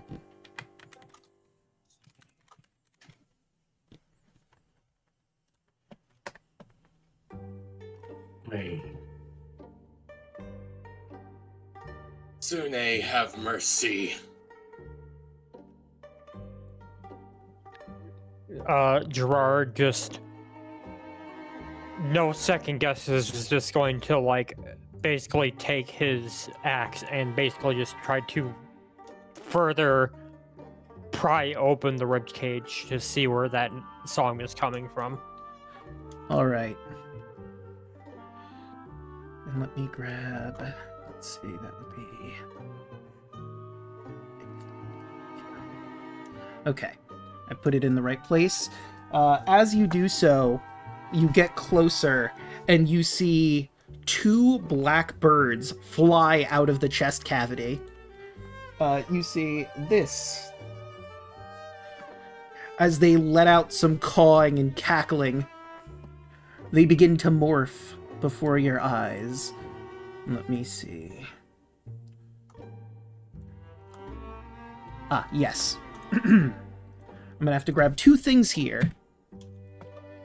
And we're gonna be changing the music because combat is about to be declared. Bop! And... Alien. Bop! Rose. Oh, this one went perfectly fine. I see how it is. Okay. So let's grab... Hit control if you weren't trying to put Token somewhere. Yeah, I think it's the Alt key. And now let's do that. Do this. NPC AC. And make sure you can see that. Save. And let's change this music. Bring it back to the front and understandably roll for initiative. What? No, that's crazy. As these two crows morph into a Corva demon and a massive swarm of crows. A murder swarm, if you will. Dick. I love you. I love you too. Alright, so let's see. They roll... Crow Storm, I like that. Mary would go first, then the Corva Demon. Cauldron and Rashmi rolled the same. I believe Cauldron has the higher initiative with a +0 versus -1. She rolled a nat 20 though, so... That's true. So we'll swap that around then. We've got Lazarus and the Crow Storm going at the same one. They have a +3. What do you have, Lazarus? Not a +3, I'm lower, so Okay. it goes first. So Crow Storm goes before you, and that is everybody. Mary, you're on first. Alright.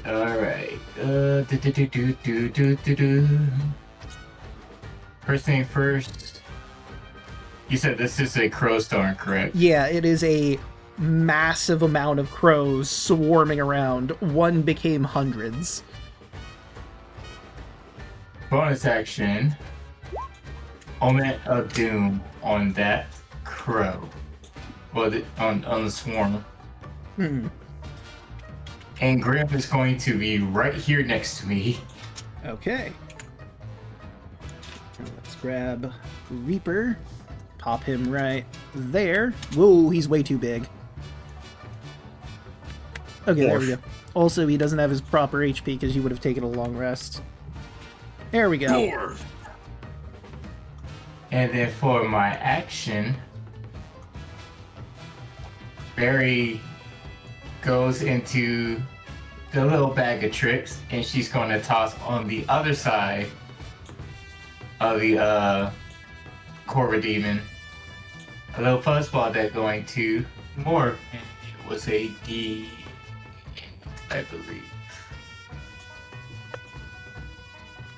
Oh, they're large, so I should probably shrink this down a little bit, because large would be this with the size of this map. There we go.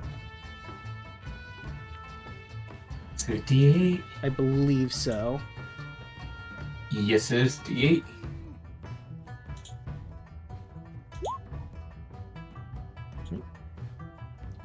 Three.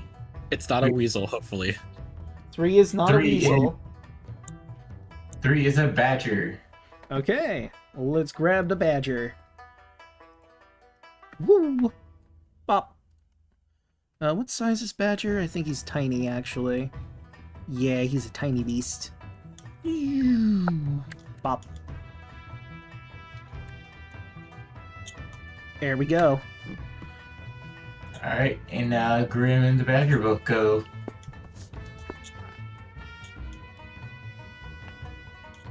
Alright, so I'll start with the badger. Badger going to do a bite attack. That is a natural 1. Let's see what you've won. Man.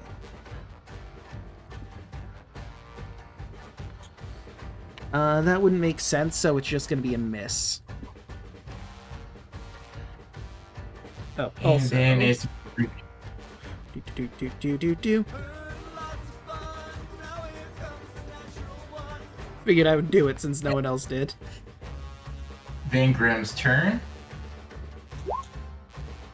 18. I do believe... Yes, that'll hit. For 9 necrotic, and it is Friday until the start of my next turn. Okay. -8. And fear. Okay. And that will bring us to the Corva Demon, who, let's see. Where is it? So now I can't move willingly towards Grim. I mean, it's kind of sandwiched between Grim and a badger. I don't think he can move any closer than he is. Okay, so he's going to activate his feeding frenzy first, and he's going to try and attack Grim. So he'd have disadvantage, right? Yep. That is a 10.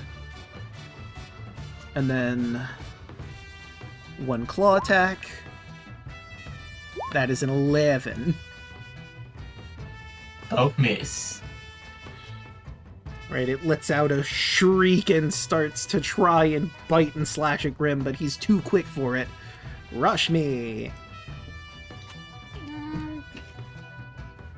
Let's see.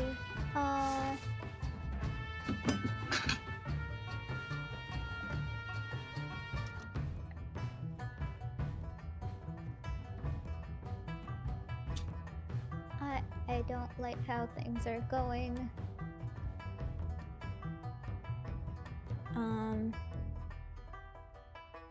Can I...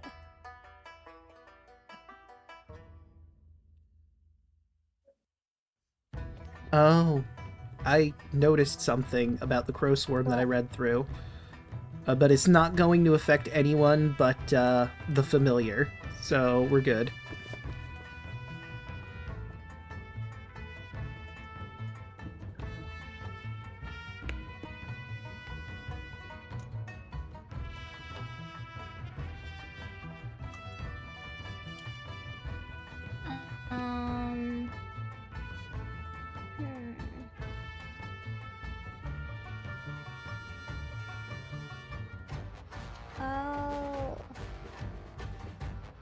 I'll get closer to it. I don't know why I'm up above when I wanted right next to Wolfie one. There you go. But thank you. You have to just hold Alt and move on this map, unfortunately.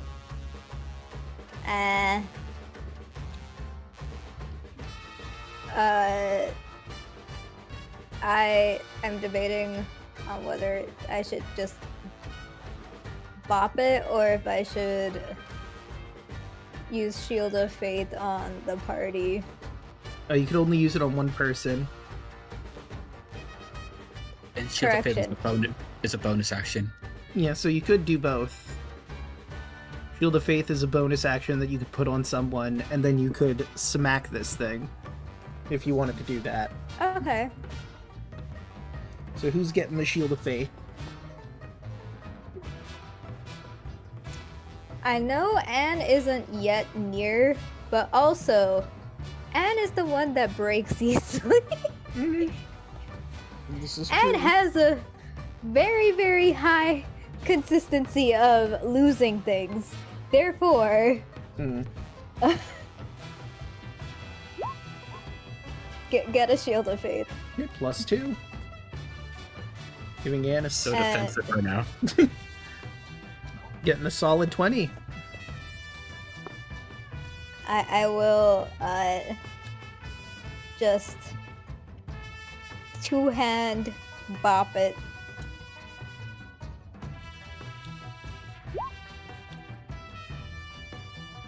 A 10 is not gonna hit.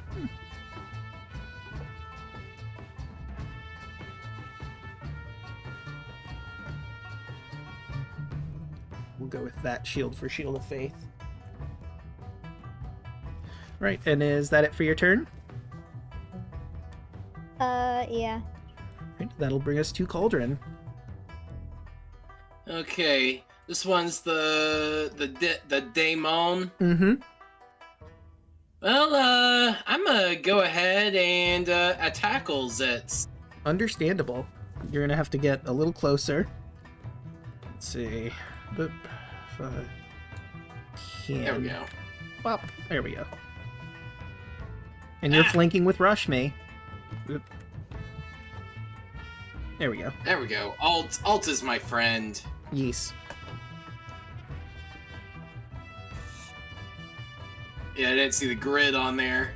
So I'm ready a smite. And a 22 to hit. Oh yeah, that hits.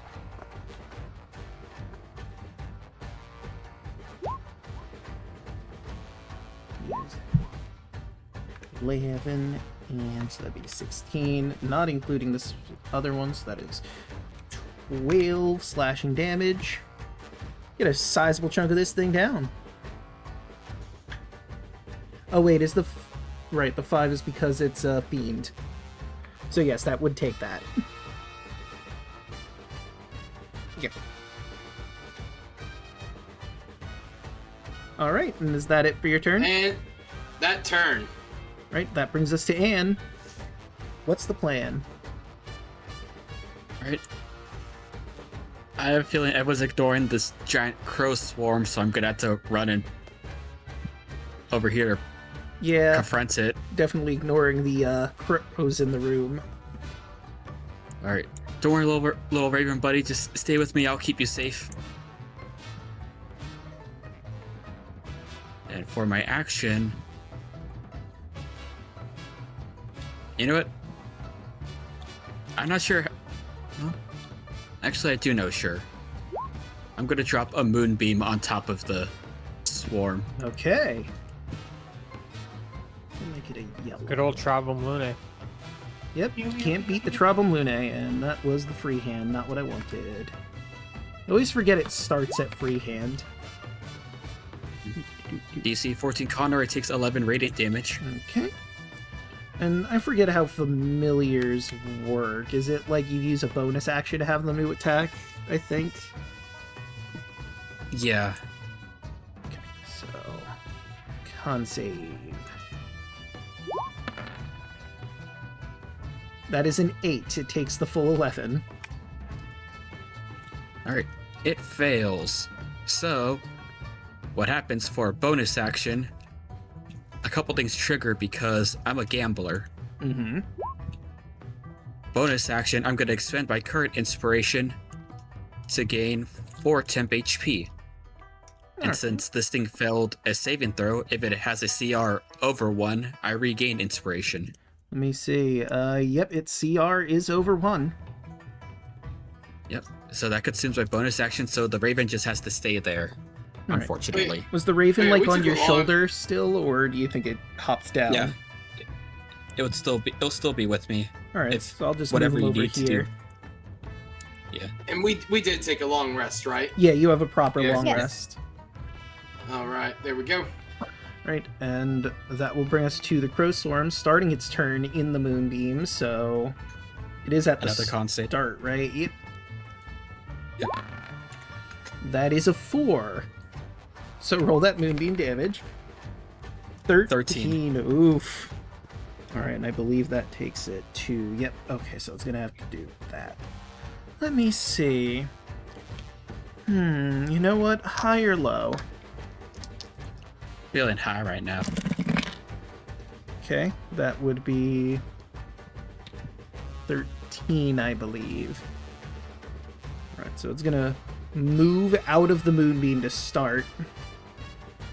Is not gonna get out of your threat radius. But what it is going to do is the remaining crows are going to let out a massive caw. And every creature that is in this area must make a DC 13 Wisdom saving throw.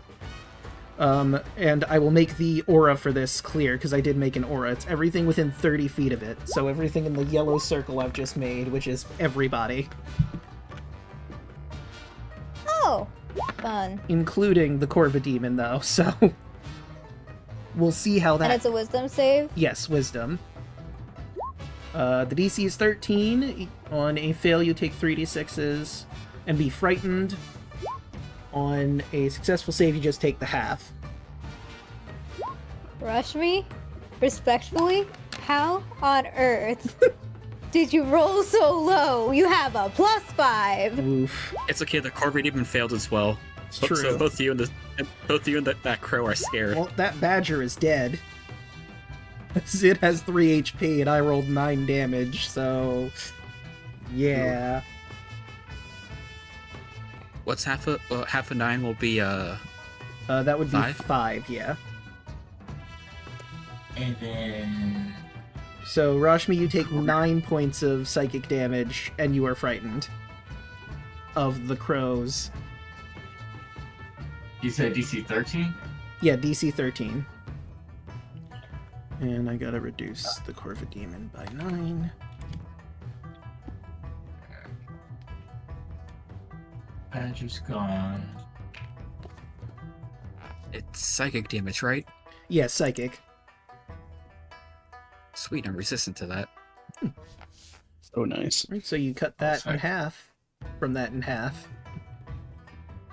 Just Wait, barely are we a flesh both wound. resistant? No. It's because I'm a Threadborn. Yeah, I get resistance. oops. Yeah, because Threadborn are a construct, and constructs are usually resistant to psychic and poison. Well, I got no resistant to brain. psychic, la. Yeah, if I only had a brain. Yeah, if I only had a brain, rash me. Only I had a brain, I would suffer this damage worse. Wait. Right, and that does it for the Crow Swarm, bringing us to Lazarus. I will get rid of this aura as it's no longer relevant. I'm just gonna skip over here. I'm so glad Grim is immune to frightening condition. I'm trying to, there we go. And let me measure this out. Yeah, I'll get it. I'll cast spray of cards. Okay. Let's see. Feature deck save. Okay. And it's DC 14. Yep. That is a 6. Cool. It takes damage and it's blind. That's force damage. So roll that damage.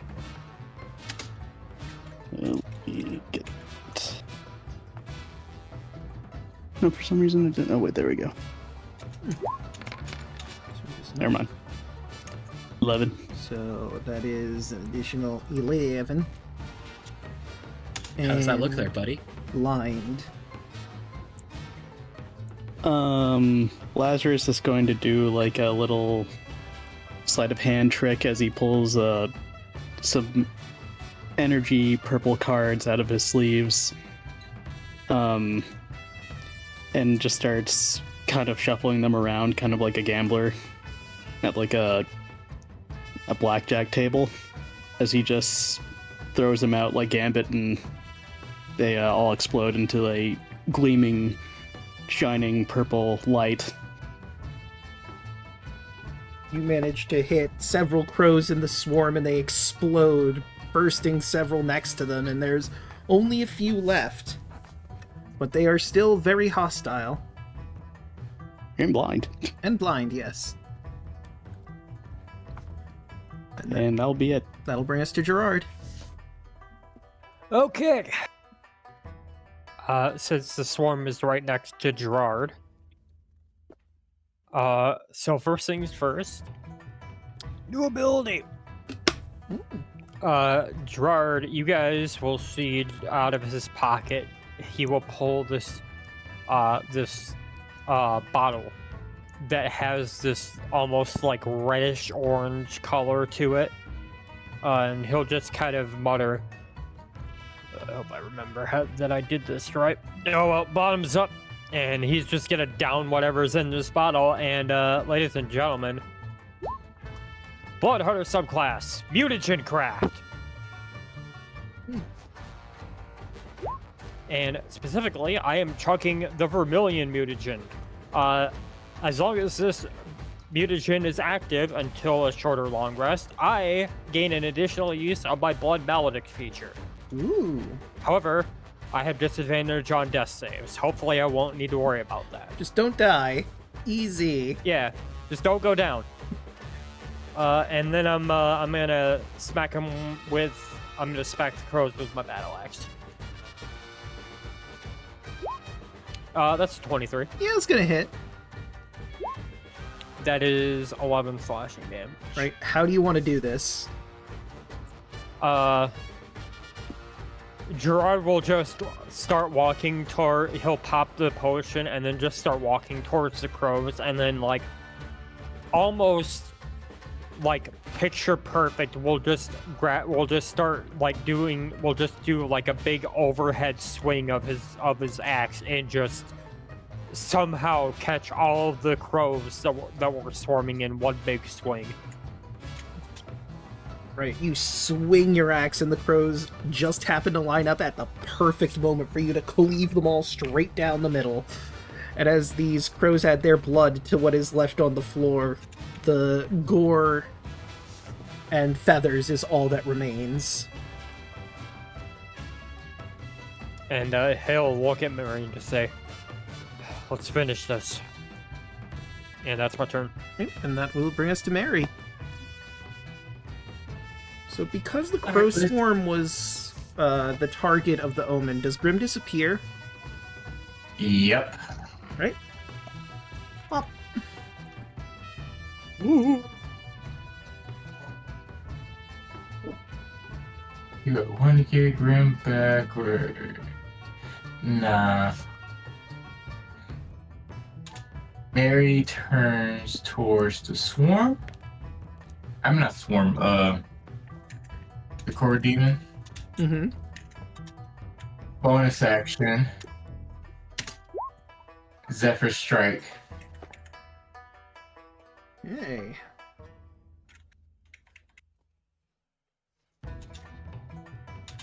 And she is going to shoot. Do-do-do. Kablam. And you have advantage Okay. because of the Zephyr Strike. Yep, 19. Alright, that will hit. Then I will also put in favorite foe. Okay.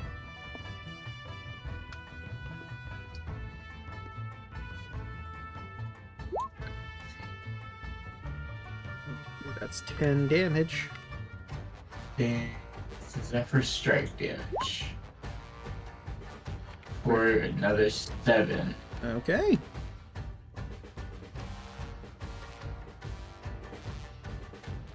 I see. It's like near my end. That would be Mary's turn.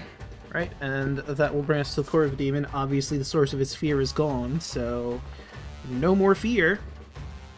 It did just. No more of bird. It did get slammed by Cauldron, who is right next to him. So, guess who the next target is? Also, Mary. ooh, close, but not quite. Also, let's see, does he recharge his ability? Nope, he does not recharge. Oh wait, no, I'm looking at the Crow Swarm. Let me look at the Core of a Demon. Oh no, yeah, that is also recharge. He doesn't get it back. Unfortunate for him. Unfortunate for you! It's gonna go for the beak attack. That is a natural 1! Oh, I heard lots of fun. And that is what on our fumble chart? It goes to try and bite at you, and you kick dirt in its face. For 24 hours, his vision and dark vision are halved. He has disadvantage on perception checks, and disadvantage on attack rolls and dex saving throws against visible effects. I'm sure we won't have that problem for long between the two of us. Probably not. And that would be a 16 to hit Cauldron, which does not hit. You know, the Core of a Demon's supposed to be intimidating, but this one is just a comedy of errors, it seems. Rashmi, it's your move. Draco, don't be mean to it. It was born yesterday. Well, it wasn't even born yesterday. It was born like 2 minutes ago. That's true. It was Meanwhile, born, in like, another timeline, Enoch sneezes. So we're not currently frightened anymore, right? Yeah, because the Crow Swarm is down, you wouldn't be frightened anymore. So let me get rid of the frightened condition on you. Boop. There you go. Because I had a different plan if I was still frightened. Yep. Since I'm not still frightened, Time to bonk. yep. Go quarterstaff. Ew, kabong! That is just barely not enough. What's the Even with flanking. Wait, that's right, with flanking. That is just barely enough. Yahoo! Roll Come that on. damage. Yippee! That's 3. Captain Caveman. Do you want to use a Divine Smite? I was gonna ask, can I also use a divine smite on that? Yeah, I mean, it is a bonus action to do the smite, so you can add that in. Okay. Get divine smited. I said get divine smited. There you go. Ooh! Ooh. Spicy! Damn. Doesn't it It's a do fiend. extra It's a damage? fiend, so you get one more. Yep, you get one more Yeah, D8. you get an extra D8 added. if it's a fiend or an undead. Ah. Is So- that a flat d8 then? Yeah, just a Yeah, flat just roll one D8 extra D8. for max damage. Whoa. How does Rashmi want to do this? Because that is a kill. Rashmi, just shake, like, I feel like Rashmi was still processing getting over the frightened all of a sudden and like bonked it with divine smite and not realizing how strong of a hit it is because just got off of frightened, right? Yeah. Ah! Rashmi, terrified, lets out a shriek, swings her staff, and with some divine energy surrounding it, cracks the Corva Demon's skull. Like that. Did I do that? Look at you. Mary just slow turns her head towards Rashmi. A little shocked. And, Good job. the Corva Demon turns to ichor before your eyes and just sort of sludges into the ground. Look in general.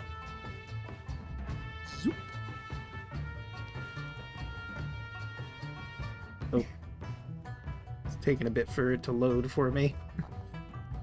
Let's turn that to this.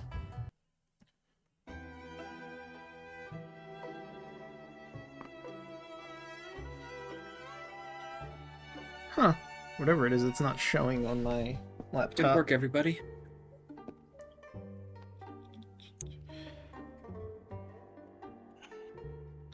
Now I can see. Right. Additionally, now that the madness is over, you notice there's a silver locket on the ground.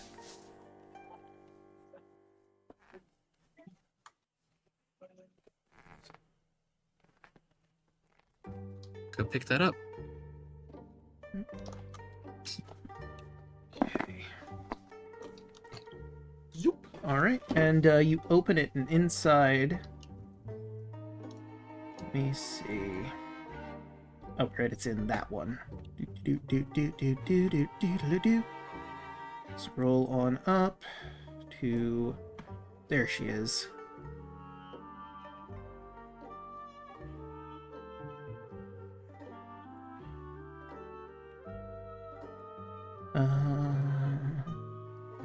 Oh, it doesn't list it there. Inside it reads, "To my sister Adelaide."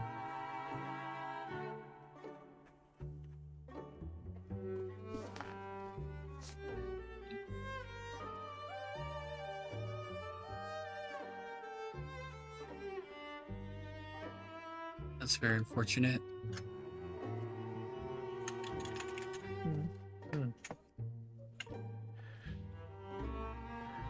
I feel like you could probably. think- I'm sorry. Go ahead. No, it's gonna just look like showing the locket to everyone. It's like, do you think? What do you think happened here? Something called him down here, or someone. Can only assume at some point he was apparently stabbed to death, and then whoever stabbed him also tore open the cage with his chest. For whatever reason, I don't entirely know, but These things can make Could I- make voices, can't they? it's possible. Could I, just above board, could I make like an Arcana check to see if this was like a ritualistic type of killing? Yeah.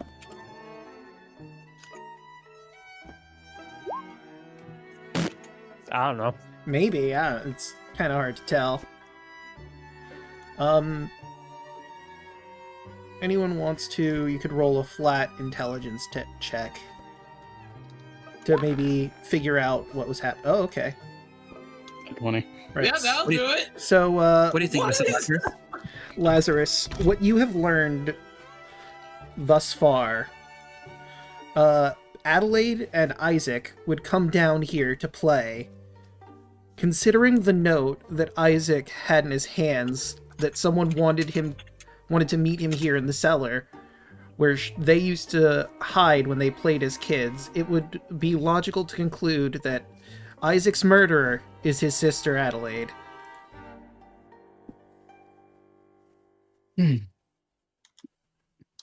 Seems like the sister didn't love the brother that much.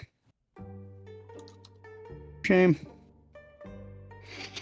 Or maybe it was caused by something the Corvid demons made happen.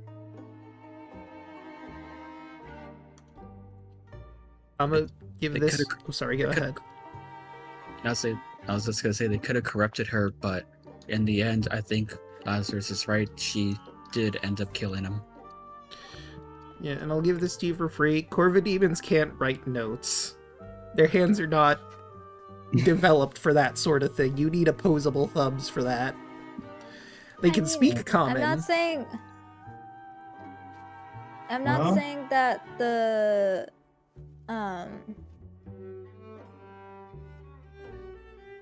I'm not saying the crows made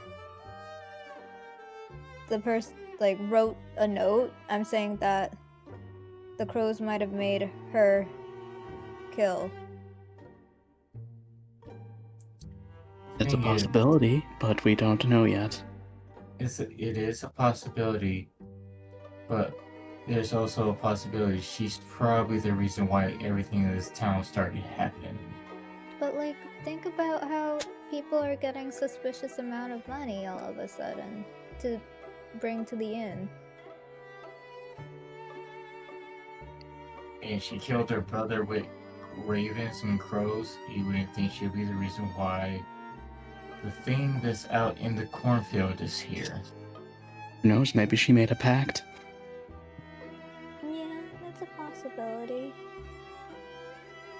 We don't know how all that money got to the inn specifically. Well, because... You do, actually, because of the... Well, I mean, like- He was stealing from his mom. And But hiding it how there. do you get that much back, you know? I mean, that's the money he stole and built up over all that time. Sling leg. So I think the idea is he was stealing the money so he can leave, and eventually he was gonna get the money to pay her back. Yeah, exactly. Okay. Safe to say this was a family affair. Got another question for you. Are you going to give the locket back to Martha and inform her of the situation here? We should wait until after the cornfield. So we we can shouldn't rush to conclusions yet. we can find out all the information first, then give her the locket. So we can leave if we have to, so we'll deal with it.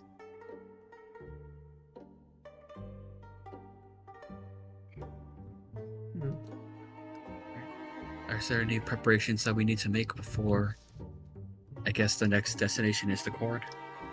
1 pearl of power, please, to get my spell slot back. Fair enough. Do you want to take a quick breather? Because you did take some damage in this fight. Or you could just head straight out to the corn. The choice is yours.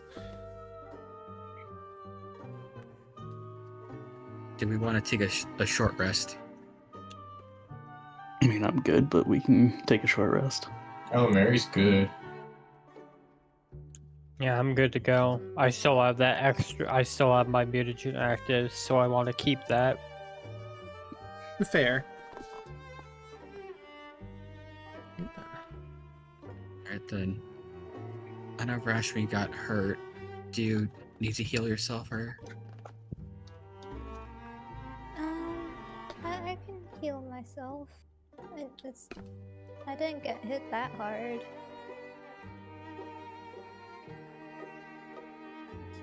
Can I lay on hands myself? Yeah, you can lay your hands on yourself. That'd be so wrong. You're allowed to touch yourself, Rashmi. It's fine. We won't look.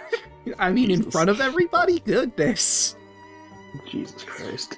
I'm just gonna heal up for 9. It's okay, Rashmi. We all done it before. Right? Feel free to, give yourself that HP. And I'm gonna bring us back over to...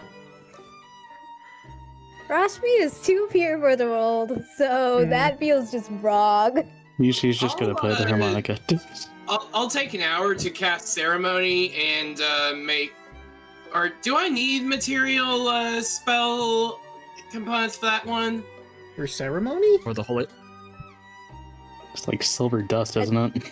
I think Yeah. it depends on the ceremony. I think each type of ceremony is different. Yeah, I think if you're trying to make holy water, you would need the silver for it. Yeah, you need silver. Yeah, I mean for Which the 25 spell gold. consumes. Yeah, 25 gold worth of silver. Yeah, if it says which the spell consumes, you definitely need it. Yeah, I don't think you grabbed the silver powder. You might have been able to grab that at the mercantile, but unfortunately at this moment you don't have it. Thoughts for later. Mm. That's why you guys stock I'll up probably before the spend mission. I'll spend all my money on Yeah, just you come in with like a big bag of gold. All right, give me all of the silver powder you got for this. If only we had jeweler's tools to just grind all this silver coins. If only. Yeah, it just has to be paid exclusively in silver. Right, so how are we doing on time? It is I got like 30 minutes before I should probably call it quits. okay. So I could get Yeah, I'm in the same boat. Hmm? I'm in the same boat. okay. So we You can can at the at very least least get introduce you into the corn potentially. Set the scene. Right, you make your way over to the corn, and just like before, with Mary and Rashmi, you see all of you, yellow eyes with a four-pointed star pupil, looking out from the cornstalk. If you wish to enter my realm, give me your secrets.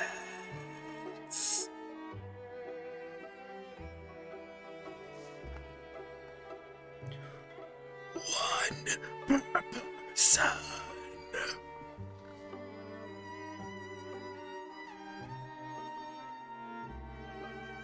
above board. I ate Anne's last Twinkie. No. You son of a bitch, Cauldron. Find my Punches- secret. I hate Sune.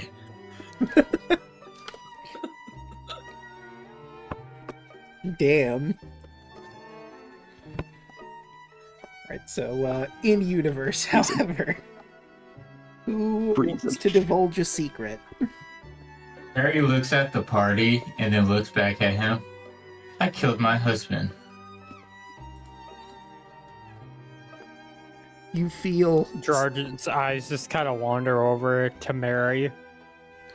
Side steps away from Mary. you feel yourself. Well, you feel something taken from yourself. You still have that knowledge that you had killed your husband. But as you lay that bare, a portal opens up that you could walk through. Mary will hold her hand out to everybody to walk in before she does. Okay. And I'm going to mark your... Cauldron walk through. I'm gonna mark your... Let's all try to hold hands or hold on to each other as we walk in so we don't get lost, just in case. There. Stacy chained us. So above board, since you're all running in, the portal would have been open for a minute. So you have enough time if you, hurry through, which I imagine you all are. Only Yeah. Mary has given away a secret. What the consequences of that, you'll find out. And Next time. well, hold on, I'm going to describe the place you find yourselves in now. Before we end things off. Let me see. Yes. we'll keep that in mind as well. Where are you? Oh, right. I have that typed in the wrong place. That's why it's popping that up. Into the fields. Here you are. Characters enter the fields. You hear Raum's voice once again as you come through here on the wind. Such strong wills have entered the rose. I can feel your souls struggle to cling to your flesh. Now you scurry like rats in a maze. No more than 3 creeping hours until you are lost forever. Come to me in the heart of the fields. Feed me your secrets and drift into eternal sleep.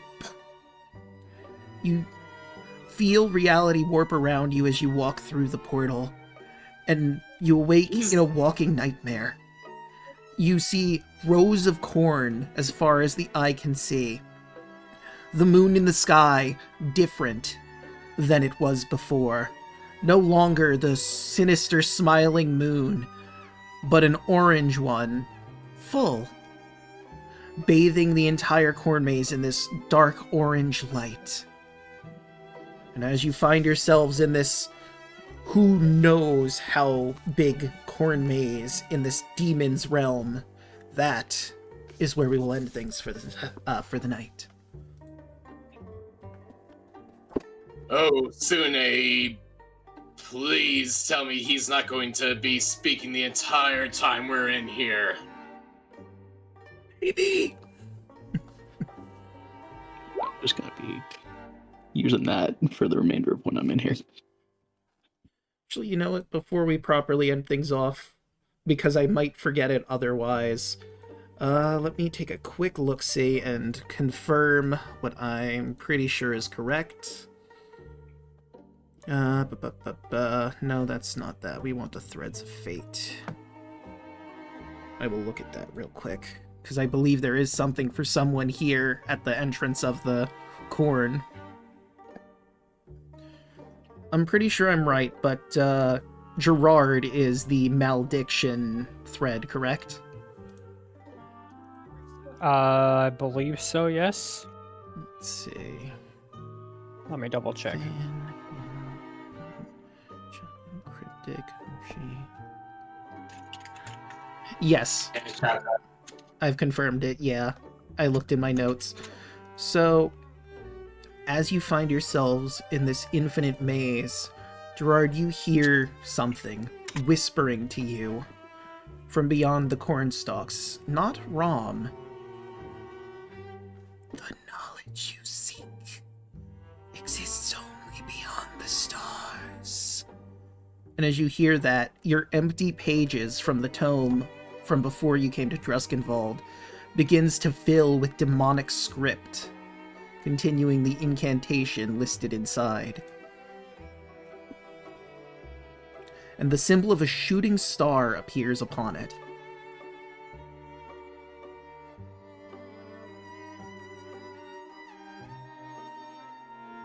He'll take a look at it.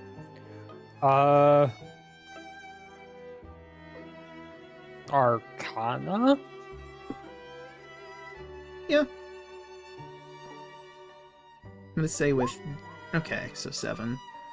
With a 7, all you can glean is the incantation isn't complete yet. But you have the beginning of it. So your cure might be on the horizon. You just have to find what will restore the rest of this page to give you exactly what you need. He'll close the tome and stash it away. Alright. And now with that, we will end things off. So let's start going around the horn. Who'd like to start us off?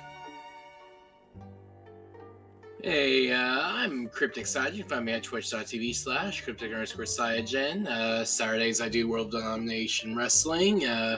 Wednesdays, starting in the coming weeks, Chaco and I will, and DeLuna as well, will be rejoining Power Rangers Cyber Strike on Wednesdays at twitch.tv/twitchtheperson. Chaco, you. Hello, I'm Chocolate Zombie 101. You can find me all over social media as any form of Chocolate Zombie 101. I stream on Twitch. Tuesdays, you can find me, Draco, and Hoshi doing our Baldur's Gate 3 Honor Mode. We dealt with a bunch of gnolls last time, so that was fun. Wednesday nights, you can find me here for Crooked Moon playing Gerard, and as Cryptic said earlier, on Wednesdays, probably coming soon in the next few weeks, you'll find me and him and Duluna and many others over on twitch.tv/twitchtheperson for the continuation of Power Rangers Cyber Strike. Hoshi, go. Hello everybody, I'm Real Hoshi. You can find me on all social media as Real Hoshi. Tuesdays, you can find me, Chaco, and Draco playing Baldur's Gate Honor Mode. As Chaco said, we fought some gnolls, went to the burning house and dealt with that stuff. And next, I believe the next agenda it will be the Underdark. Wednesdays, you can find me here playing the husband murderer, Mary. And that'd be it for me. Man, go. Hello, I'm Thanatos. You can find me here on Wednesdays playing as Lazarus. You can also find me over with the Lost Knights, playing as in our bi-weekly game, Carmine Compatriots, where I'm playing as Neff the Azamar Oni Blood Sorcerer, as we're taking down a bunch of racists. Fuck racism. Mm-hmm. Same. And that is about it. Who hasn't gone? Broaden. It's Broaden went. I don't think Not Broaden yet. has gone. Hello. You can just find me here on Wednesdays as I play Anne, everyone's sad little puppet who's very sad, but at least I got a new buddy, you know. I got a gross little raven. It's not a gross crow, but still close enough. Yeah, It's gross in the cute way, right? sure. It's like a pug. Yeah. Listen, Draco, above game, you know why it's so fitting that I got a gross bird friend. Mm-hmm.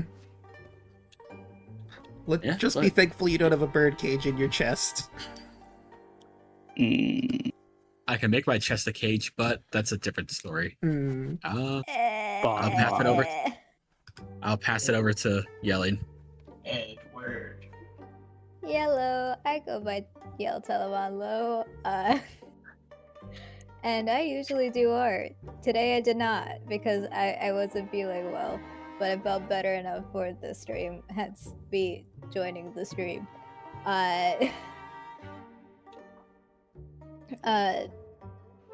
I on Wednesdays I am here as Rashmi. On Fridays I will hopefully somehow finish Area 0, maybe, potentially, possibly.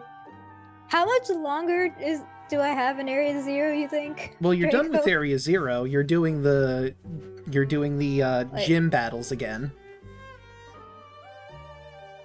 The first or Oh, the second time? Yeah, the second Sorry. time of gym battles, and then there's the Ace tournament. I need to do that, I forgot. It's been a bit. Yeah, it's She been a hasn't bit. done DLC. You haven't done DLCs yet? They I don't do not have the DLCs, DLCs. so If they someone can't. can give me a DLC, that would be amazing. I mean, So the first time they Area 0. Gotcha. Draco has DLC. Yep, and I already But- finished it, so. Yeah, because you stream twice as long as I do for the same game. Yeah. And I'm like, I keep my streams to 2 to 3 hours, maybe like 5. So that's pushing it usually.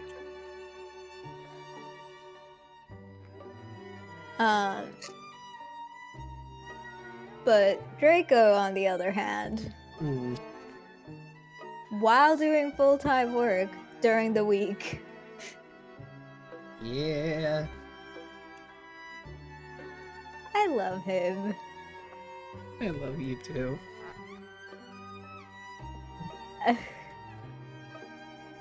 Anyway, yeah, I'm physically recovering from yesterday because I think I talked too much in yesterday's stream. So that's happening. Mm.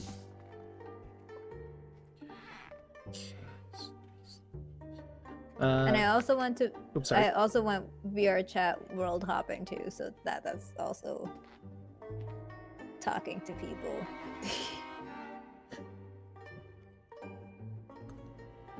Oh, And I believe that just leaves me, right? Yes. So before I Yep, get yep. started on my stuff, I'll probably remind you all, but I just want to leave you on this note before we head on Yippee. out. There is a very real possibility that there could be a total party wipe from just traversing this place. You have 3 hours until you get scarecrows in town, just like everybody else. So you just gotta find your way to Raum in 3 hours before you lose your sense of self. Cool. It's fine. You probably will make your way through. It's just Already an got voices incredibly in my vast head, man. maze of nightmares. I already got voices in my head, man. I don't need that happening. Yeah. But, hey everyone, you've already found me here. I stream Monday, Tuesday, Wednesday, and join my lovely girlfriend on Fridays. Monday is, almost said Pokemon, it's Persona 3 Reload, where I'm basically grinding at this point in Tartarus, because there wasn't any social links the next day. So, just trying to get everyone up to speed, and eventually midterms are going to happen, so that's a thing. Tuesdays, you can catch me over here doing Baldur's Gate 3 with Shaco and Hoshi, as previously mentioned. We're probably going to be heading to the Underdark soon. I think we still have to do the Kretch, but after that, straight to the Underdark. Wednesdays, you can join our heroes here as they go through a infinite ? Corn maze. Surely nothing bad will happen in the demonic corn maze. What could possibly go wrong? Ha ha ha! And on Fridays, also as previously mentioned, you can catch me at Yellings for Pokemon Violet, the post-game stuff. But with all of that said and done, how about we find someone to raid? I love what's the command? I'm missing commands. So because can- it's on you can Lost just- Knights channel, it's Knights. Yeah, just do the Lost Nights in my place. Since his D&D games are over there, it just